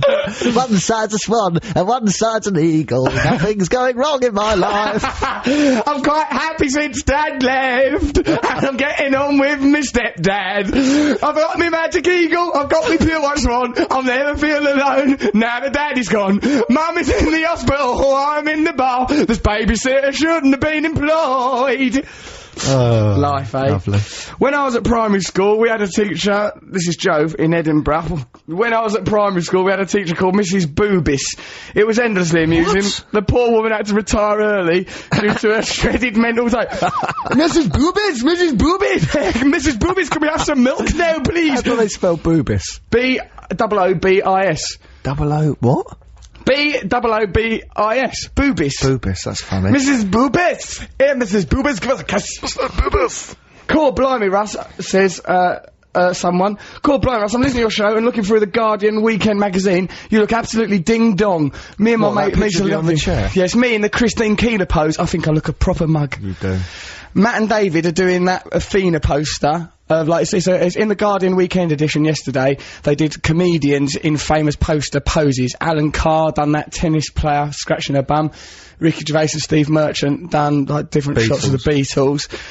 Johnny Vegas' one's brilliant, and it's like Demi Moore posing with her pregnant gutty watch. And I'm doing Christine Keeler, and I look a right twit. Like I'm also. Why did you agree to do that one? Because like it was so much going on. So much, so busy. It's a busy Matthew. I had a pleasure, a good time to say I'm being made to pose like someone who's only famous for their sexuality, and it makes me look a bit of a fool. So yeah, but I think I look a bit wan. I look a bit fey. Like they've airbrushed you. I look a bit femininity. I'd have been airbrushed into femininity. I'd have been. You don't need to airbrush very long to airbrush me into femininity. Right, so Matt, shall we try and do Trevor's Sonic Enigma without Trevor? Yes. Right, Trevor's not here because of obvious legal reasons, which he, and an accusation that he emphatically denies. If it goes to court, Trevor will of course be pleading not guilty, not guilty. We send love and support to cocky Trevor Lockie, but what we will do is we'll carry on with his Sonic Enigma, which I think will probably... Uphold it, mate. Uphold it like it's a tradition of Trev's, like it's an orange sash passed down through the generations. Like ringing a church bell. Like ringing a church bell. No, we do. Like, I think it'll be better without Trevor. Let's try it. Okay. Oh, so don't say that. Of course it will. He used to hold us back. Come on, let's do this. So he'll be back on the show before you know it. Come on, let's do a Sonic Enigma. I've forgotten what we're doing. Well, how can I possibly tell you? Mime it. Mime it. It won't work. Oh, I remember now. Do you remember it now? Right. I know what part I'm playing. Right. So this is a Sonic Enigma. If you know what this is, text us on 64046 or email russell.6music@bbc.co.uk. Right. Sheila, what have you done with your hair, love? Your hair looks ridiculous. I've just spiked it up. Well, and what's that through your nose, Sheila? That's a safety pin. And then save the other bit. My name's not Sheila. Okay, dear, okay. Now, if you think you know what that song is, that's quite a good Sonic Enigma. Brilliant, isn't it? So We're good. easy. Sonic Enigmas are easy. The fact that we've been employing someone to do Sonic Enigmas, this has been a Hey, revelation. Trev's not just on that, he's on vibes. Trev on vibes. Okay, so if you know what that is, text us on 64046 or you can email us. We've had Matt Lucas on the phone. He's been bloody golden, and Matt What's happening Lucas. about Noel? Noel. What? Gallagher. What about Noel Gallagher? I thought he was coming on. He's coming on the show. Noel Gallagher here on this show. We'll On give the him a ring in a phone. minute. Stop saying like the fact that they're on the phone depletes it in some way. it does. I What do you wanna want to do? see him in the Drag flesh, Maradona in here. Yeah, but no one else sees him in the flesh, do they? But he sounds different. You know that it's different when someone's on the phone to when they're in the studio. What's the big deal? I don't think it makes no difference. Well, Well, you're Not committed to the show. right. So what should we listen to now? What are we gonna listen a to? song by the Bell Rays called Righto, Glued Your okay. Head on Upside Down. What? They glued your head on upside down. You dirty, spiteful little man. Everything I've been through this week, oh cracky. Let's listen to those bell rays. We'll use our brains to interpret this audio information. Yeah. Joining in now, are you? Yeah, I am. That was the Bell Rays with their record, what they call their Glued Your Head on Upside Down. I really liked it. Uncle Albert. What? Uncle Albert. What about... If you got a beard and a bald head. That's what it means, isn't it? Oh, right. No, they've glued your head upside down. That means you've got a beard and a bald head. Yes. That does not mean that. Why would anyone write a record about Uncle Albert? They're from Brazil, aren't they? They love Uncle Albert. They don't care about Uncle Albert. What the hell are you on about? I'm sorry, Uncle Albert. Do you remember that episode? Like it's not Uncle Albert. nice when only. Do you remember when comedy shows have a sad episode? Yeah, like Only Fools and Horses. Blackadder. Yeah, when it goes a sad one. Oh, that Blackadder where they all go over the top. Yeah, or the Uncle Albert goes missing. Tell you the truth, mate. I liked Leonard Pierce's granddad, and I thought I never really accepted Uncle Albert. Uncle Albert was nicer. Yeah, that's why I didn't like him. I liked because like granddad was a bit sly. Yeah, he was all too upbeat. Granddad's okay, dear boy. I liked him. He was all Soon slow. adapt, bell boy. Or was that Albert who said that? Albert, like that. But Who told Rodney he'd soon adapt to being him? that was granddad. Yeah, we can't do that, can we? Bloody hell. So, like, no, but I used to like Grandad. He did, like, where's one what I really liked? He goes, that he had this lucky double-headed coin, right? And he's explaining the history of this lucky double-headed coin he's got to deal with. Who's this, Albert or Grandad? This is Grandad. And like, they go, I want you to have me lucky two-head double-headed coin, Del boy. And he goes, how'd you get it? He goes, it was given to me in the Second World War. He goes, here, Trotter, we're in the trenches. He give it over his double-headed coin. He goes, Trotter, I want you to have something to remember me by, Trotter. Take me double-headed coin. His hands were shaking and his voice was but a whisper. He handed it over and then he went. And Del boy goes, what? He died? He goes, no. Deserted. But you couldn't blame him, Del boy. The way them Germans were carrying on, someone was going to get hurt. I liked him. He was better. He had more of a sense of sort of weird tragedy about him. He was more interesting, had more notes to him. Yeah. This is from Graham. When I was at primary school, I used to wee my keks every day because an older boy told me there was a ghost behind the missing ceiling tile in the bogs. Probably have a foot coming through it, like Trevor Lock's always on about. It got to a point where they just used to dry my strides on the radiator and send me home in them all crispy. Does wee make things go crispy? Depends if you have an infection. Depends on the infection, I suppose. They normally have that box of clothes, don't they? Yeah, the wee box. I was always having to wear shorts out of the wee box. Bet you were. It's like there's an element of punishment to it. If you wear stuff out the wee box, does your mum have to wash it and you bring it back to school? Well, I think they just assume that your child who constantly drenches everything in urine, so they just think, well, I think it's condemned out of I think they don't care about the stuff in the wee box. It's essentially a punishment. You've weared your trousers. Well, you'll have to wear something from the wee box then, won't you? Don't make me wear something from the wee box! I remember playing in the sandpit at school, and then when someone does a wee in the sandpit, all goes and the wee sits on the sand, it all looks horrible. What do you mean? It gloops about on top of out of the sandpit. Out of the sandpit. It's been ruined for everybody now. Well done. Well done. Matt Morgan's weed all over the sandpit. Never me. Come on. Never me. Hello, Matt and Russ. My neighbour constantly does smelly cooking. No, he continues. A parcel from Amazon, or other books are available, turned up at my house, addressed to him. I think I might like to keep it for compensatory reasons. Smelly cooking. So you steal a parcel? Let's think of this as a moral dilemma, Matt. The man next door, he's always doing smelly cooking. A parcel arrives addressed to that man. Say, oh, where is it in there? We delivered it to a neighbour. But what if you just go, I never, and what if you've not signed for it? I think, why not take it round to him and go, oh, this arrived, and then he'll think, oh, he's nice, and then say, by the way, your cooking smells. Sort it out, and then... Well, you be your own good cop, bad cop with inside your own in a visit to neighbours. Don't steal it. It's probably something you don't want. Probably a cookbook. Probably a cookbook, yeah. Hair. Cooking with hair. Cooking with hair. Cooking with great big silly old lumps of dung. Cook it with old shoes. Cook your own sweat. Cook your own juices. Oh, I don't know. Righto. So, David in Shot says, I'm a beekeeper and can confirm that bees do not emerge from the hive until fully mature and able to collect pollen and make honey. P.S. I am not a beekeeper. Damn. That's quite good. So you've been under... You don't know nothing about beekeeping. He's a liar. He's not a big spurt. He's a liar. Cool, blimey, Russ. Blah, blah, blah. Usual sort of rhubarb. I've read that one out. I've already read it out. I'm not criticising someone. Just a bit curious, says Martin Treasure, the brilliantly named. I looked on the webcam and wondered what the piece of paper says on your microphone stand. Does it say don't pick your nose, or is it simply a shopping list? It says on there, be strong always, remember the topic is innocence, eat your fudge, Trev. Those are the things that are on there. It says the text number, which you cannot remember, even though it's four numbers wrong. You've been hoisted by Rome petard there! Yeah, but I don't have to say it. Yeah, no, so remember, I'm under a great deal of pressure. It's 5 numbers long. Well, you sit there jabbing, you don't even know how many numbers it is, you sit there jabbing away at them switches. Do not jab at them, mate. I could give a bird a pen and teach it to do that, just tie You're so sexist. a pen to a bird's So head. sexist. I meant a pheasant or something. No, you didn't. I didn't. You did the international symbol for woman when you did that. I did an hourglass figure. I did a sort of like as if I was cupping my own jugs. Oh. Sorry about that. Good. Even that turned me on a bit, saying that. This is a letter from Alan in North East Lincolnshire. He goes, my father used to keep aviary birds, budgies, and when I was younger, I used to believe that Budget Day was the day that baby budgies were born. Oh, you beautiful man. A day with lots of squawking feathers and stuff flying around. Do your own jokes, mine are rubbish. Well, no, Alan, that was actually quite sweet Very and charming, sweet. and I'm assuming that first bit was true. Oh, isn't that lovely? All them lovely innocent stories. So we'll talk to Noel Gallagher later. Oh, should we try, like, if you know the answer to the Sonic Enigma, text on 64046. Let's listen to a record. What should we listen to? Vicious by Lou Reed. This is a Vicious by bloody Lou Reed, then.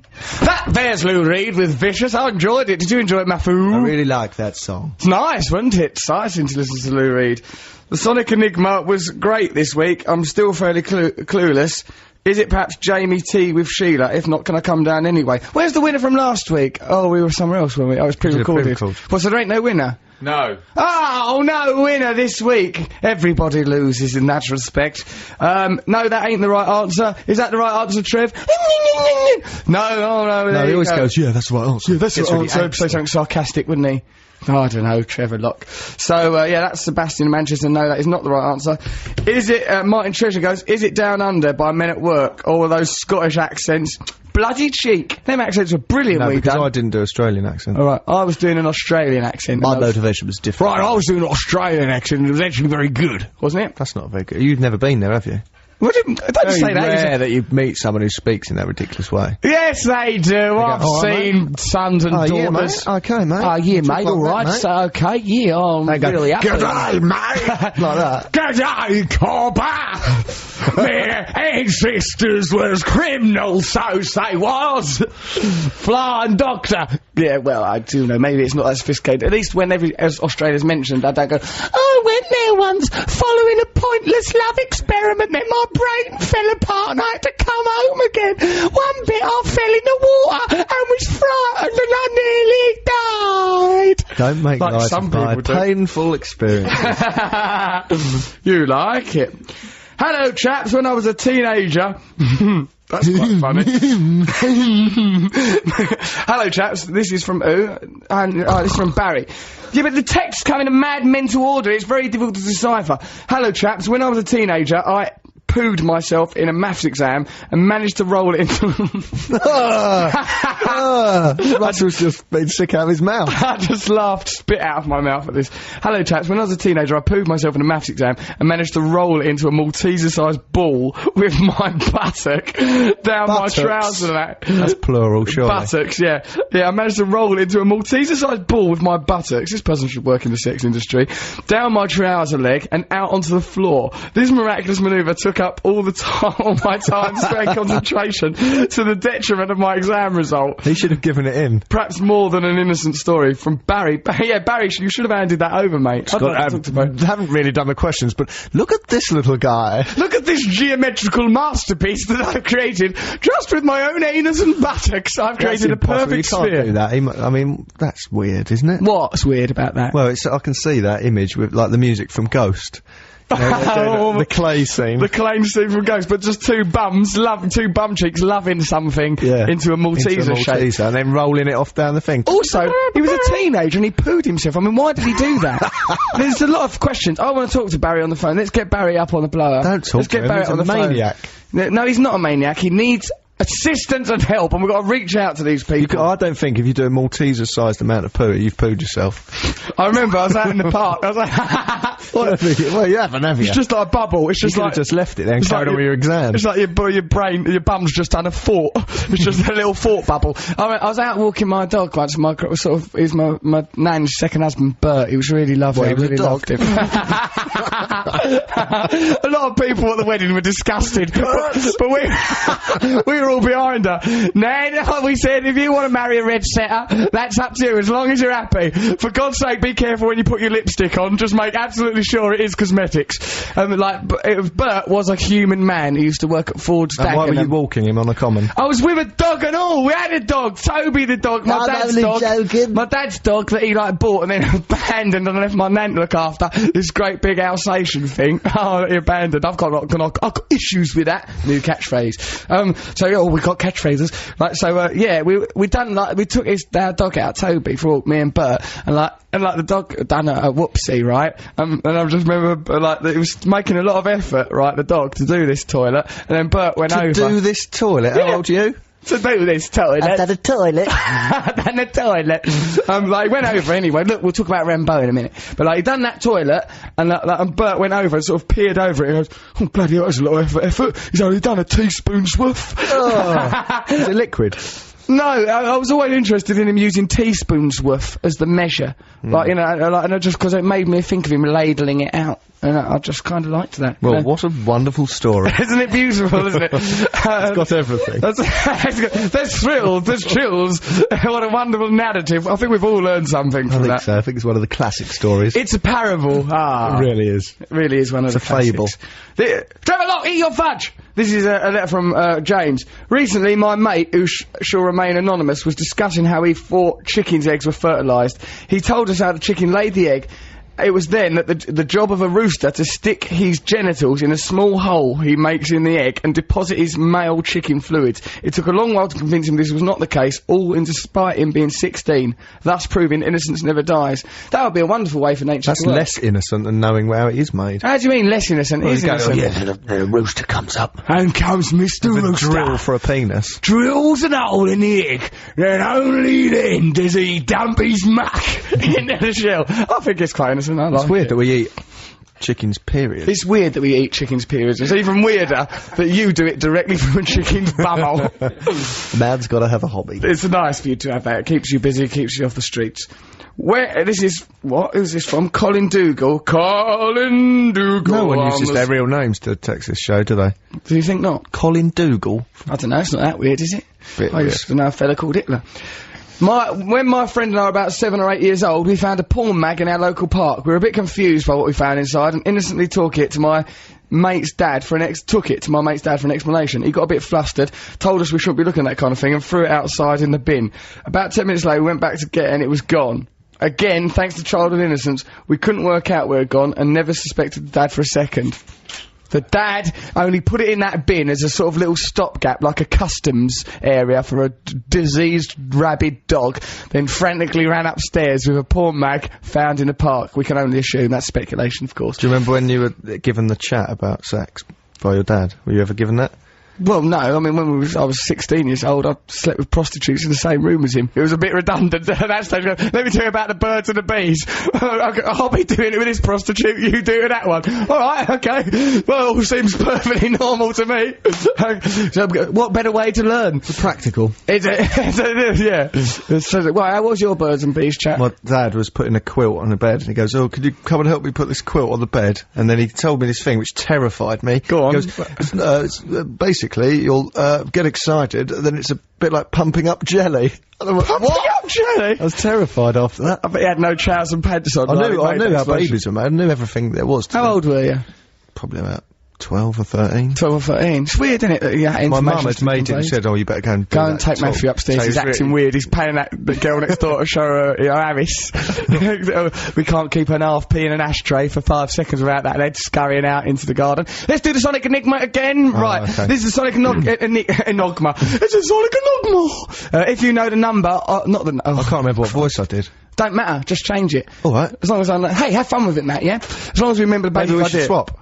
Right, you play the other part. Imagine it. Oh, crikey, well, we'll try it. Trevor's Let's not just here. riff. Let's have fun with it. Let's jam, man. Eat your fudge, Trev. Okay, this is Sonic Enigma. If you can work out what record this is, then text us the answer. G's there, frantically writing a poem, bless his heart. He looks like Bob Cratchit, doesn't he? Sat there by candlelight, right? Write your poem, G. Get it lit, lad. He's having a lovely time. Come on in, Matt. You be the other one. Oh, Sheila, what have you done to your hair? Oh, leave me alone. Stop victimising me. I'll do what I like. What have you got for your... Oh, I mean... What do you got for your nose? I don't care about the system. They are. Sheila, my eye. And Sheila ain't really my name. I mean, Sheila ain't my name. So there you are. What an idiot. You idiot. got it wrong. If you know what that is, now that we've sort of said the title, text us on 64046. Oh, you're always moaning on at me, Matt. You're always moaning on at me about stuff. Text us on 64046. People don't win £1 million for this. It's not like there's going to be an inquiry. It's not like that major. The way you berate Trevor Lock for this, you think they did? I know, so silly really, isn't it? It's quite difficult, actually. Trevor Lock! 64046. Email russell@6music, bbc.co.uk if you think the answer. So what we're listening to now, Morgan? Nirvana. I read in the paper that you and Courtney Love are friends. We are friends. What happened was I went out for dinner with Courtney Love. She's really nice. I really like her. Lovely person. Oh yeah, you met her as well. You're cute. You're cute. I've liked that. Yeah, I bet you did. She's cool, really lovely person, clever and fun and a laugh. And I went to her hotel, Claridge's, with and Neil Strauss, who came on our show. Had dinner downstairs with saw Joe Cole and Michael Carrick and their girlfriends at another table. But Lisa Morris was there as well. Why did you make that noise? I don't know, I got to Mrs. got excited, didn't I? See, Lisa Morris, because Lisa Morris recognised the wags. She recognised the girlfriends. She was like, I think they're footballers' girlfriends. And I went, oh, where, right? And then it was Joe Cole and Michael Carrick just sat there. So then, then we sort of had a chat and that, talked about it, because Neil Strauss is writing some article that properly makes me seem cool. Well, let's see if it's published, mate. Oh, yeah, probably, yeah. Doing a stitch job. Yeah, probably stitch us right up, won't it, old Straussy? So she's like, never, there was no rhubarb, no how's your father. I like her, though. She's a really nice person. Yeah. She's a laugh. I liked her. So should we listen to Nirvana, then? Yes. Okay, then. That was seamless, wasn't it? It's not the job of... Listen, Matt, this is the era of post-modernity. Things like doing smashy and nice impressions and saying, oh, talking about that. Those things, we've moved on from that era of radio. You're wanting to do a bloody shipping report in a minute. Well, we do a name that tune quiz. We're not that far removed, are we? Yeah, but we do... Even that is deconstructed, Cultural Review. Cultural Review, Matt's Cultural Review will be coming up. What are you going to culturally review? The erotic awards. They weren't meant to be erotic awards. It was actually crafts, but Matt went there in knickers. Let's have a listen to Nirvana, and then we'll wear all sorts of stuff. That there were Negative Creep by this group what we called Nirvana. We're called Six Music. Russell, you enjoyed that, didn't you, Matt? I love Nirvana. Really good. Trevor Locke ain't here, but of course he emphatically denies the obvious allegations. What's going on? The reason he's not here is obvious, and the allegations, it denies them emphatically. If it ever goes to court, he will be pleading not guilty. The theme of the show is innocence today. We're talking about childhood innocence today. Noel Gallagher is going to talk to us out of his brain and mouth in a moment. You there, Noel? I am, Rusty. How you doing? Oh, good today, mate. Bit of a mad week, all the rhubarb and all the what's name and that. Even the news of the world today, there's some load of kiss and tell rubbish. Well, I mean, it's true, actually, but I mean, still, it's irritating. Are you okay? I'm fine. I'm just sat in the back garden, actually, enjoying the sunshine. The way you live your life. You're in what you describe as your country pile. My country pile, yeah. It's very, very nice out there, actually. You listen to our radio show? I know. I was just listening to that rubbish you were just listening to. Is that the sound of your conscience? My conscience is clear. This is the sound of my conscience. La la la la la la. Oops, probably pulled too many birds. La la la la la. It's a lovely sounding thing. So what's new, man? I've not spoken to you for ages. Well, what about last night when, of course, you called me up to beg me to come on your show again? Yeah, thanks for coming on this show, and do come on, Russell Brand's Got Issues, starting on Tuesday on E4. Come on the second episode where we're talking about yobs. Who better to have on you, and I think that lotto winner Mike Carroll, do you remember him? Yeah, but there's no way that's going to happen. That's the start. What, do you reckon he'll come on? No, I don't reckon. I'll go on with him. Oh, you're not going to be sat on a settee holding out and just getting off of each other? I mean, who knows what it might lead to. Come on that show. It'll be funny to have you talking about yobs. You can talk from an intelligent perspective. We're not labelling you a yob, but you are the face of lad culture and yobs. Oh, come on. Well, surely that was all 10 years ago. I suppose it is, but, we can talk about it. Residing at his country mansion. Is that a country mansion? Yob. Hardly, yeah, you know what I mean? He's like a P.G. Woodhouse character. Do you have staff, Noel? Do I have staff? Yeah. Well, only my girlfriend. She kind of qualifies. Whoa! Sexism! Actual sexism there. Can you not do a show called From Rags to Riches? I'll do that one. Alright then, but, I've seen how you dress. It don't seem that appropriate. It's from rags to slightly more expensive rags with a Lacoste label on them. Oh dear. Anyway, what do you want? Well, a bit of a chat in that. Now, last night I chatted to you on the phone. He goes, Matt, Sarah's making me some sausages. Like, just gonna eat sausages for dinner. I hope a dog don't get them in its mouth and run off with them. Like, it just lives in the dandy. It's a northern delicacy. Yeah, but you don't have, what, did you just have sausages with nothing else? I had, a accompanying the sausages was beans.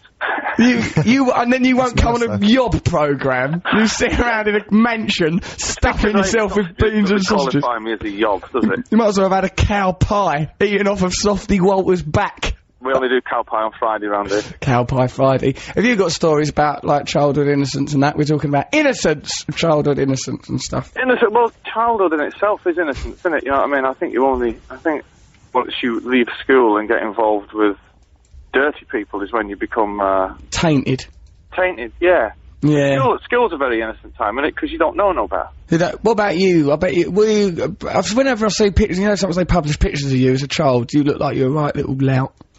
Oh. Oh, lovely. You've got a lovely face.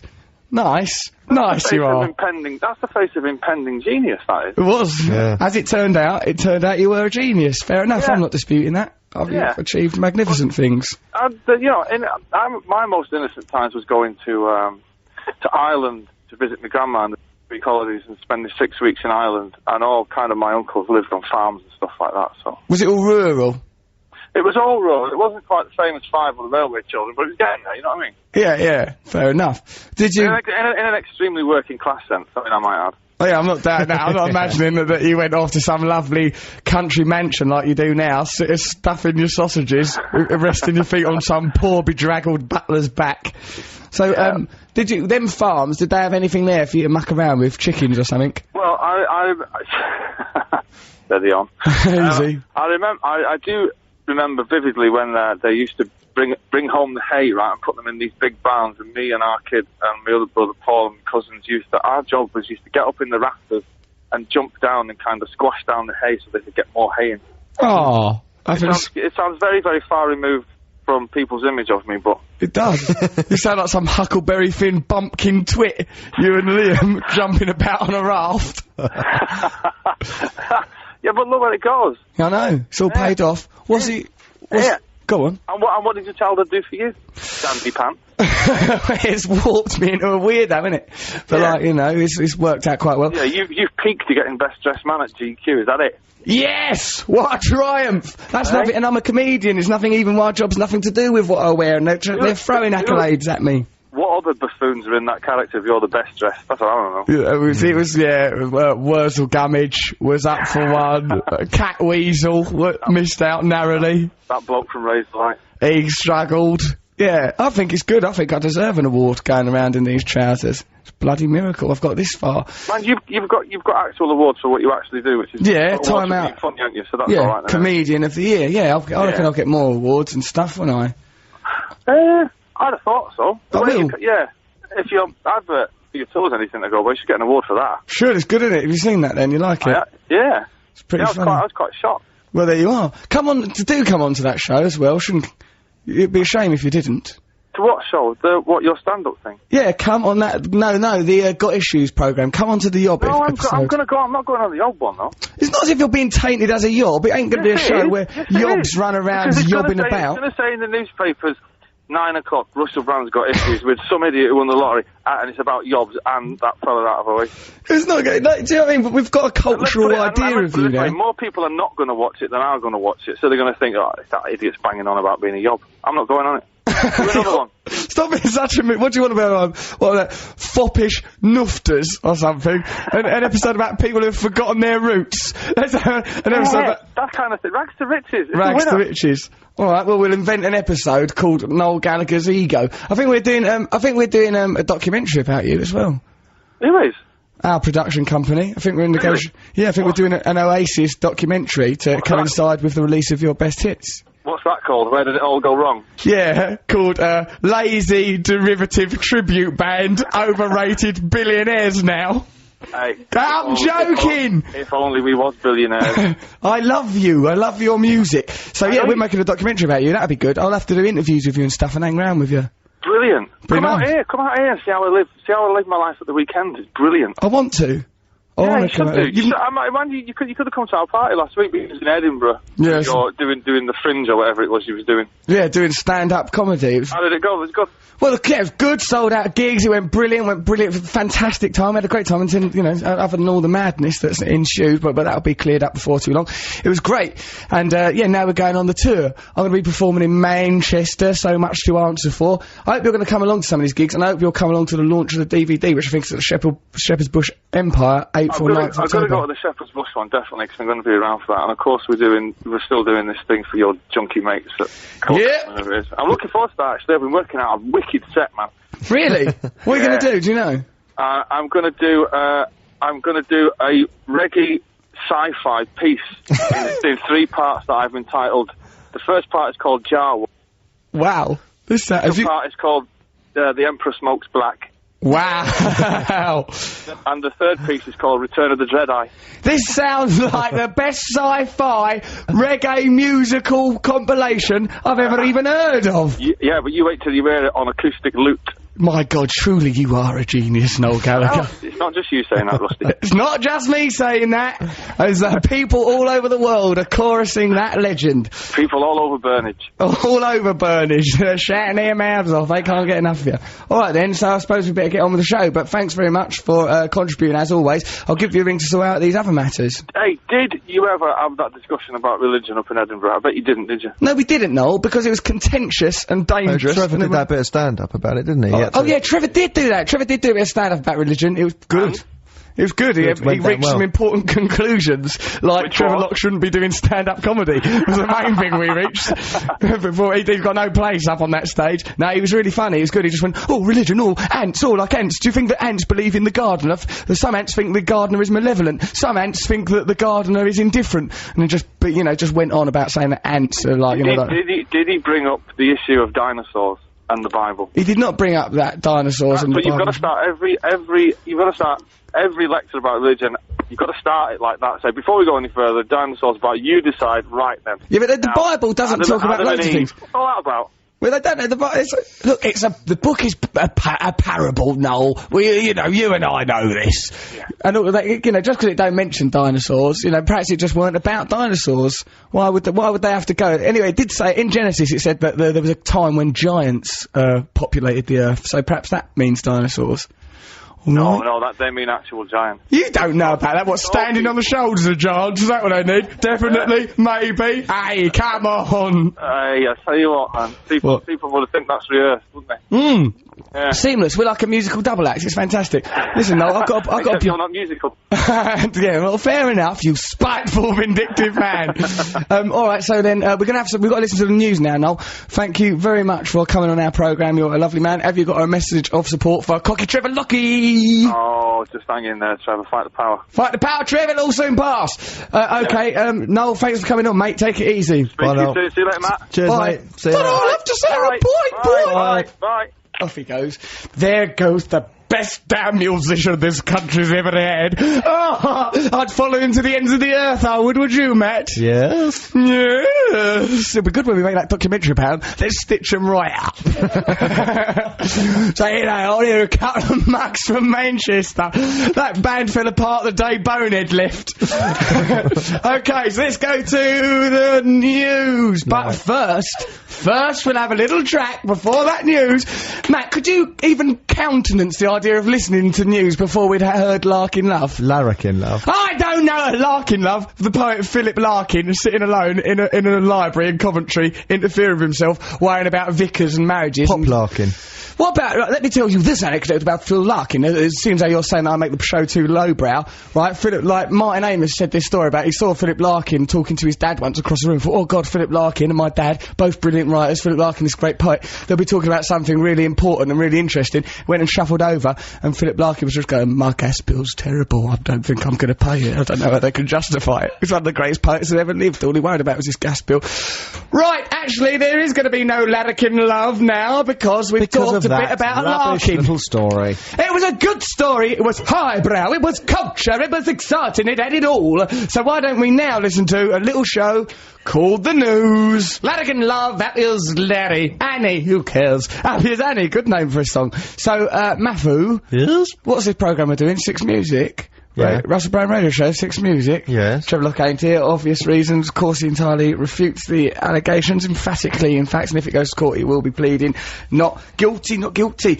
Here we're talking about innocence today. Innocence is the subject of the show. This is from Jeff in Gateshead. When I was a lad of the young variety, I was addicted to my dummy, so when I went to school, I'd put it in my bag, go to the toilet at break and dinner time, and have a sly little suck. Jeff from Gateshead. Pretty. This show is amazing. I can't wait to get the podcast on my iPod. Other MP3 players are available. Well done, Jeff from Gateshead. You can get it on the 6 Music thing or iTunes. Is that, we're not supposed to say iTunes? That's undue prominence to the BBC if we don't mention you can get it on iTunes as well. Plus, iTunes have a chart, which I'm anxious to get to the top of, but Ricky Gervais is doing stuff again, so we ain't got a bloody chance, have we? What number are we at? 2, probably. Number 2. Behind Ricky Gervais, there's no dishonour in being second to him. Why, Ricky Gervais, I salute you, sir.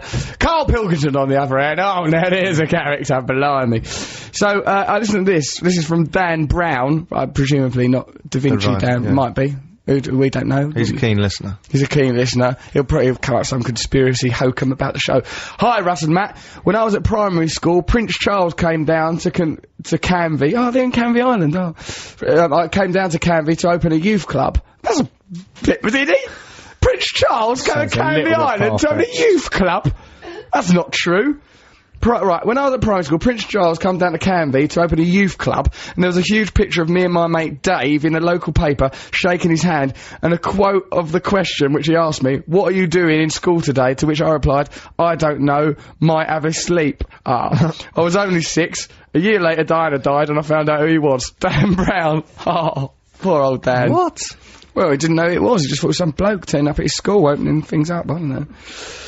Hello, Russell and Matt, says Rachel. She go, oh, hello, Russell and Matt, and also Trev, send my love to him. Loving the show, not been able to, listen, but it says lesson, for ages, as I normally working, but pulled a sickie as I've lost my voice and full of cold, but the show keeps my spirits up. This is like it's been written by a sort of Yoda.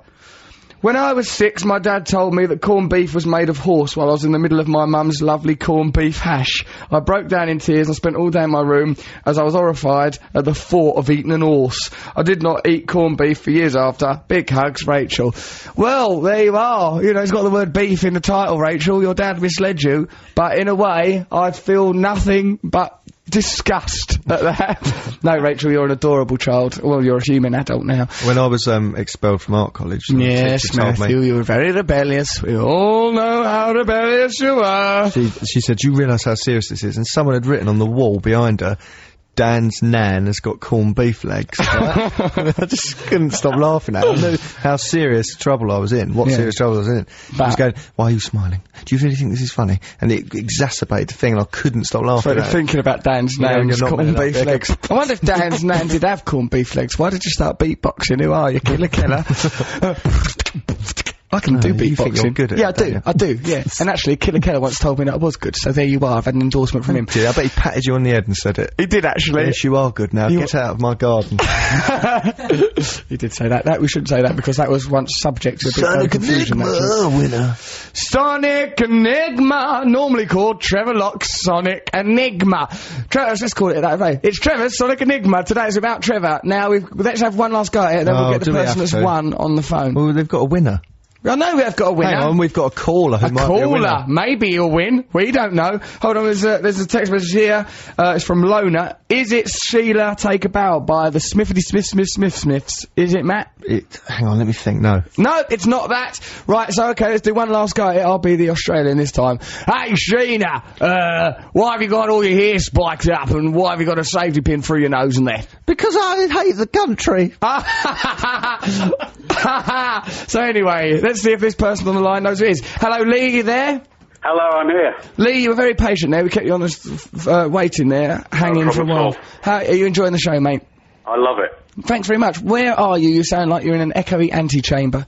I'm in my kitchen and tooting. Why is your kitchen sounding like that? You having any decorating done? No, it's just a very kind of square, boxy room. Yeah. Who do you live with there in Tooting? Quizzing the man. Brother. He lives there with his brother. I just want to find it. Matt, I'm trying to get a flavour He of did sound a Lee. bit guilty. He went, my brother. My brother. What makes Lee tick? I want to know about the character behind Lee, yeah? Yeah. So, Lee, what you been up to earlier today? Listening to our radio programme? I have been listening to the radio programme, and I had a bit of a shave on my face. Bit of a shave. Did you just shave out like one cube and then just think, you know, I'll leave that there? I've left a cube. Nice to leave You a can't cube. shave a cube, Russ. It's 2D. Oh yeah, it is 2D. Sorry about that. So yeah, did you like a bit of Matt Lucas on? That was good, wasn't it? Yes, yeah, it was good. Noel Gallagher bit. It was good, wasn't it? Oh, he goes on, doesn't he? Noel's calls are always good, aren't they? Always good to have Noel Gallagher on the show. So, right, you think you've worked out the Sonic Enigma. Of course, this week, it's not like you've had to understand the mind of Trevor Locke, so it's probably easier to get it, because it comes from Matthew and I, rational men. So, what do you think the answer is to the Sonic Enigma before I suggest doing it again? I believe the answer is Sheena is a punk rocker by the Ramones. Matt and me? Is that the right answer? Hang on. Yeah, is it? Yeah, oh yes! Oh, great atmosphere and excitement about that fact. Whoa, yeah, God, yeah, we've done it. Well done, Lee. Your prize is you can come in the studio next week bringing up to 8 friends. Fantastic. Bring 8 friends. If you come with any less, it'll make us feel like you couldn't find 8 friends. No, I'll bring 8 friends. It's nice if you bring an attractive single female for me to flirt with, if you can. Just, you know, because it just sure we can do something. spices it up a bit, really. Russell, the mics are on. Oh no! What have I done? Yeah. Okay, so that'd be good. Well done, mate. You worked out that Sonic Enigma was probably so bloody easy. You might as well have gone, what's this record? To which the title is Sheena is a Punk Rocker by the Ramones. You know, that would have probably been less opaque. But nonetheless, I don't want to diminish your achievements. And, we'll meet you next week, Lee. Well done, mate. Thank you very much. Cheers, mate. Lee. Take it easy, Lee. Cheers. Cheers. Take See you care. next week. Bye, mate. Bye. He's a nice sort of fella, Lee, isn't he? What I found. What have you found? Pinch my skin. Pinch my skin! Masters 2! Do you remember Masters 2? The Pinch boast. my skin. I will not picture it. He was a boastful Tai Chi expert. We've got a lesson we're meant to go to. We're meant to go and learn more He Tai Chi. offered us a lesson for a top price. Trevor, turn your phone off! Oh, well, what I'd like to do, though, is tell people a bit about Masters 2 in case they didn't listen to those shows. He was like a Tai Chi teacher and he was all spiritual. He said, oh yeah, the universe, everything's meaningless, blah blah blah, be in tune with the universe. But he was really vain and arrogant and boastful about Tai Chi, saying how he used it to kick people's heads in and that in a pub when he'd been chatting up their birds. And then he'd sort of show his arm, like, look, I'm very healthy, pinch my skin, pinch my skin, pinch my skin. Pinch my skin. Like that, boasting about how tight You his can skin get was. that as a ringtone or You can get that as a ringtone now, and on the eat your Six fudge, Music Trev. website. Go to the Six Music Week, get that, everyone get that, because then one day someone will come up to us and go, here look, we've got this, pinch my skin, as a ringtone. I might get it. Imagine that day. Matt, that day is now, Thursday Dave. this week. Oh, blimey, I hope so, Matt. Oh, Eat My Fudge is available. No, Eat Your Fudge. Don't even know our own catchphrases. What's wrong with us? I like that in all the reports recently, it goes, Russell Brand, with his catchphrase, show us your dinkle. Hello, I'm Russell, show us your dinkle. On with the show. It's never been a catchphrase. It's really ridiculous. I don't know. So what are we going to listen to? Should we listen? What is your catchphrase? Where's my taxi? Where's my taxi? Oh, this isn't good enough, for Christ's sake! Why can't you work as hard as I work? It's killing me! I hear you say this quite a lot. Keep my hair high. Hairspray, it has to keep high. Keep it high. It needs to look like it must look like a fire. A sculpture of fire. That's what I Should we say. listen to the answer? The answer, yeah, I wish, if only I knew the answer, Well, it's Matt. not the answer, that's another band. There is a band called The Answer. That's offensive. Who to? Me. To people who go, let's listen to the Ramonios. That there with the Ramones, Sheena is a punk rocker, right? And that was the answer to Trevor's Sonic Enigma this week on the show, where the theme was innocence. Trevor's not here for obvious legal reasons, completely refutes the allegations, and should it ever get to court, he will plead not guilty. You're right, Matt. Keep still. I danced about a lot in that song, it's exhausted me. Oh, I didn't notice you dancing. Well, it's because you're probably texting someone, were you? I think I was. Well, there you are then. If you were concentrating on actually doing your job, you may have noticed that I was trying my best to do a dance. So, for your benefit, as it turns I out. didn't even notice. Not that you even care about my dances. So, Matt, this is the part of the show where we do Matt's Cultural Review. We've not done a jingle for it because, frankly, Six Music don't think it's worth the effort for such a weak and lazy item. This is the jingle. Pinch my skin. There you go, that is the Cultural Review jingle. It's abstract. So come on in, mate. What did... Matt, it's time to have Matt's Cultural Review! Yeah! Hey, Matt's Cultural Review! We're so excited that the culture's finally been bloody reviewed. I know. Someone's got a pair of Been drifting about for too long. But I finally Reviewed nailed culture. it down. What What's my is mic sound culture? wrong? Coming Why's in. my mic sound wrong? Who cares? Just review culture. Oh, that's it, because Russell's talking over me. It must be the cultural review. Go on then. I went to... I went to... Have you done a stupid list? Give it. No! Give me that list. No! Go on then, do it then. I went to the erotic awards, Yeah. after which there was an orgy. What kind of life do you lead? Which I attended. You attended the orgy? These are Where was things the that I orgy held? noticed in a play. I think it's a secret. Why? It's That's happened not a now. You can't go, unless there's a time traveller going to turn It was up. in Vauxhall. A Vauxhall. Things that go on in Vauxhall, mate. Mucky. Why? Well, Oh, it's yeah. just, All right. there's a lot of sexual connotations to Vauxhall. Vauxhall and I, the album, Bob Morrissey, some place I go. Go on then, review Right, culture. okay. You went to the Erotic Awards. So the What was it erotic like? awards, it was full of perverts. Enjoying being perverts. No, it was funny actually. It was really, there was a good vibe there. And Right. people, like, you know, like if you thought, get your finger out of that. I've got one of them finger plaster Bandages. things, finger bandages. But it's that look making like a little noise condoms. all the way through my review. Go on then, review culture. There's people there, like bank manager, you know, like sort of really, if you asked someone who read the Beano to draw a picture of a pervert, these Yeah. people were there. Right, so like but it cartoon but it perverts. wasn't sleazy, it was nice atmosphere, everyone was just allowed to do whatever they wanted.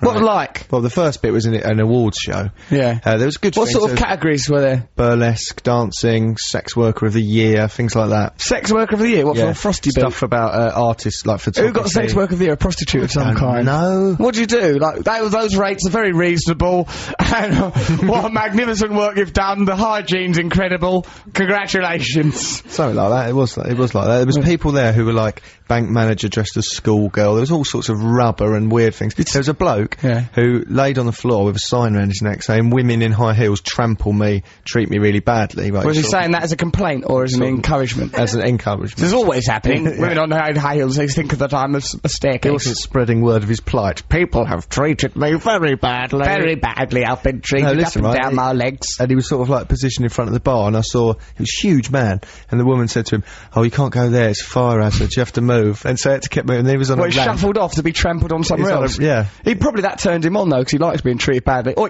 you're getting away, it's a fire hazard, move off. Probably far too polite for him to get off. Right, if they'd just kicked him in the balls on, get out of the way, But Penelope's gonna be killed! it's bizarre, really, because there was like huge. After the erotic awards went on, and there's a good burlesque troupe, and there's all sorts of stuff going on, shows.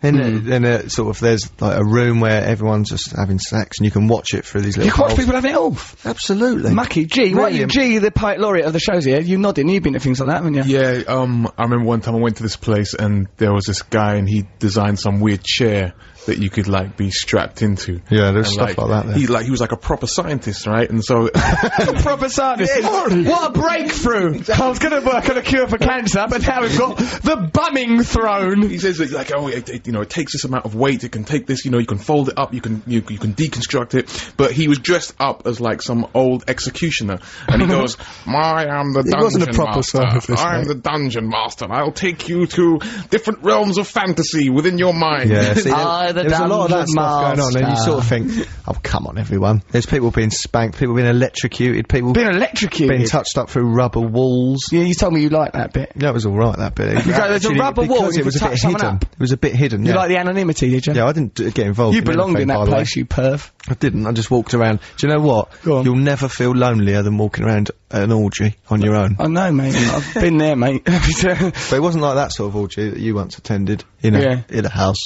in Somerset. I think it was a flat. Yeah, was this was like a town. huge thing. It was like the Thorpe Park of orgies. I mean, it's funny things were going on.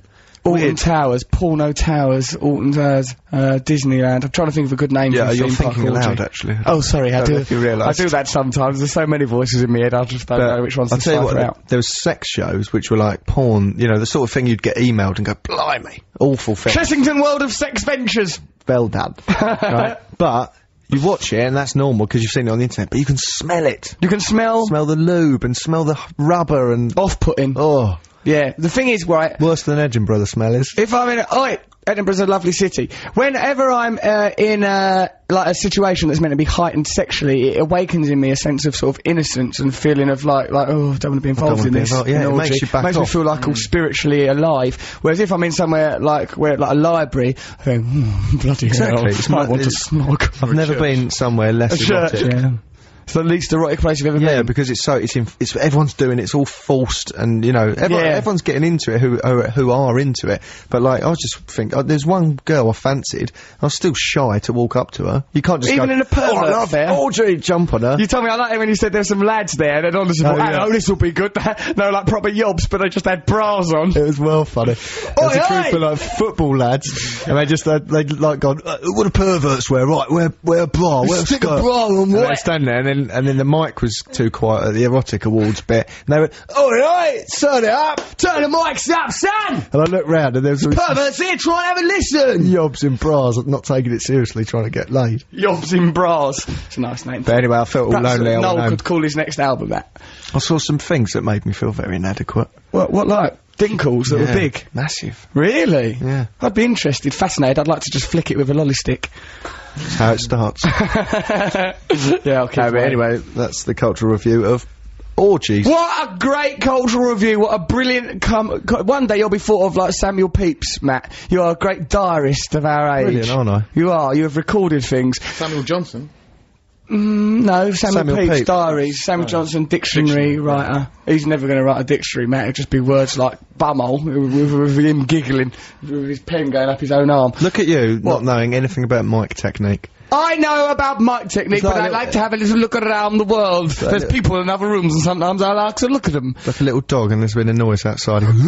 That's what I say to you in your situation in the world. Now, G is here to do a poem that sums up the whole show in its feed. Round of applause for G. Yeah, woo, yeah, woo. G, don't say anything legally contentious. We thoroughly support Trevor. Okay, yep, thoroughly support Trevor. This goes out to Trevor. Trevor, woo! Trevor. And it's about childhood. Let us take a look back and reminisce over days when as children would interact and innocently play, seeing life and visualize it as a wondrous journey through time where even the smallest of delights would genuinely surprise us. Cynicism was yet to greet us. Sarcasm was yet to sweet us. The chasm of future occurrences hasn't yet arrived to meet us. Like Matt's Cub Scout troop who got hit but hard by diarrhea. Whoever knew such a glorious moment would aid his broadcast career. And Russell shed a joyous tear as he leered at seaside postcards, peered at their art from afar with a stick of Brighton rock hard.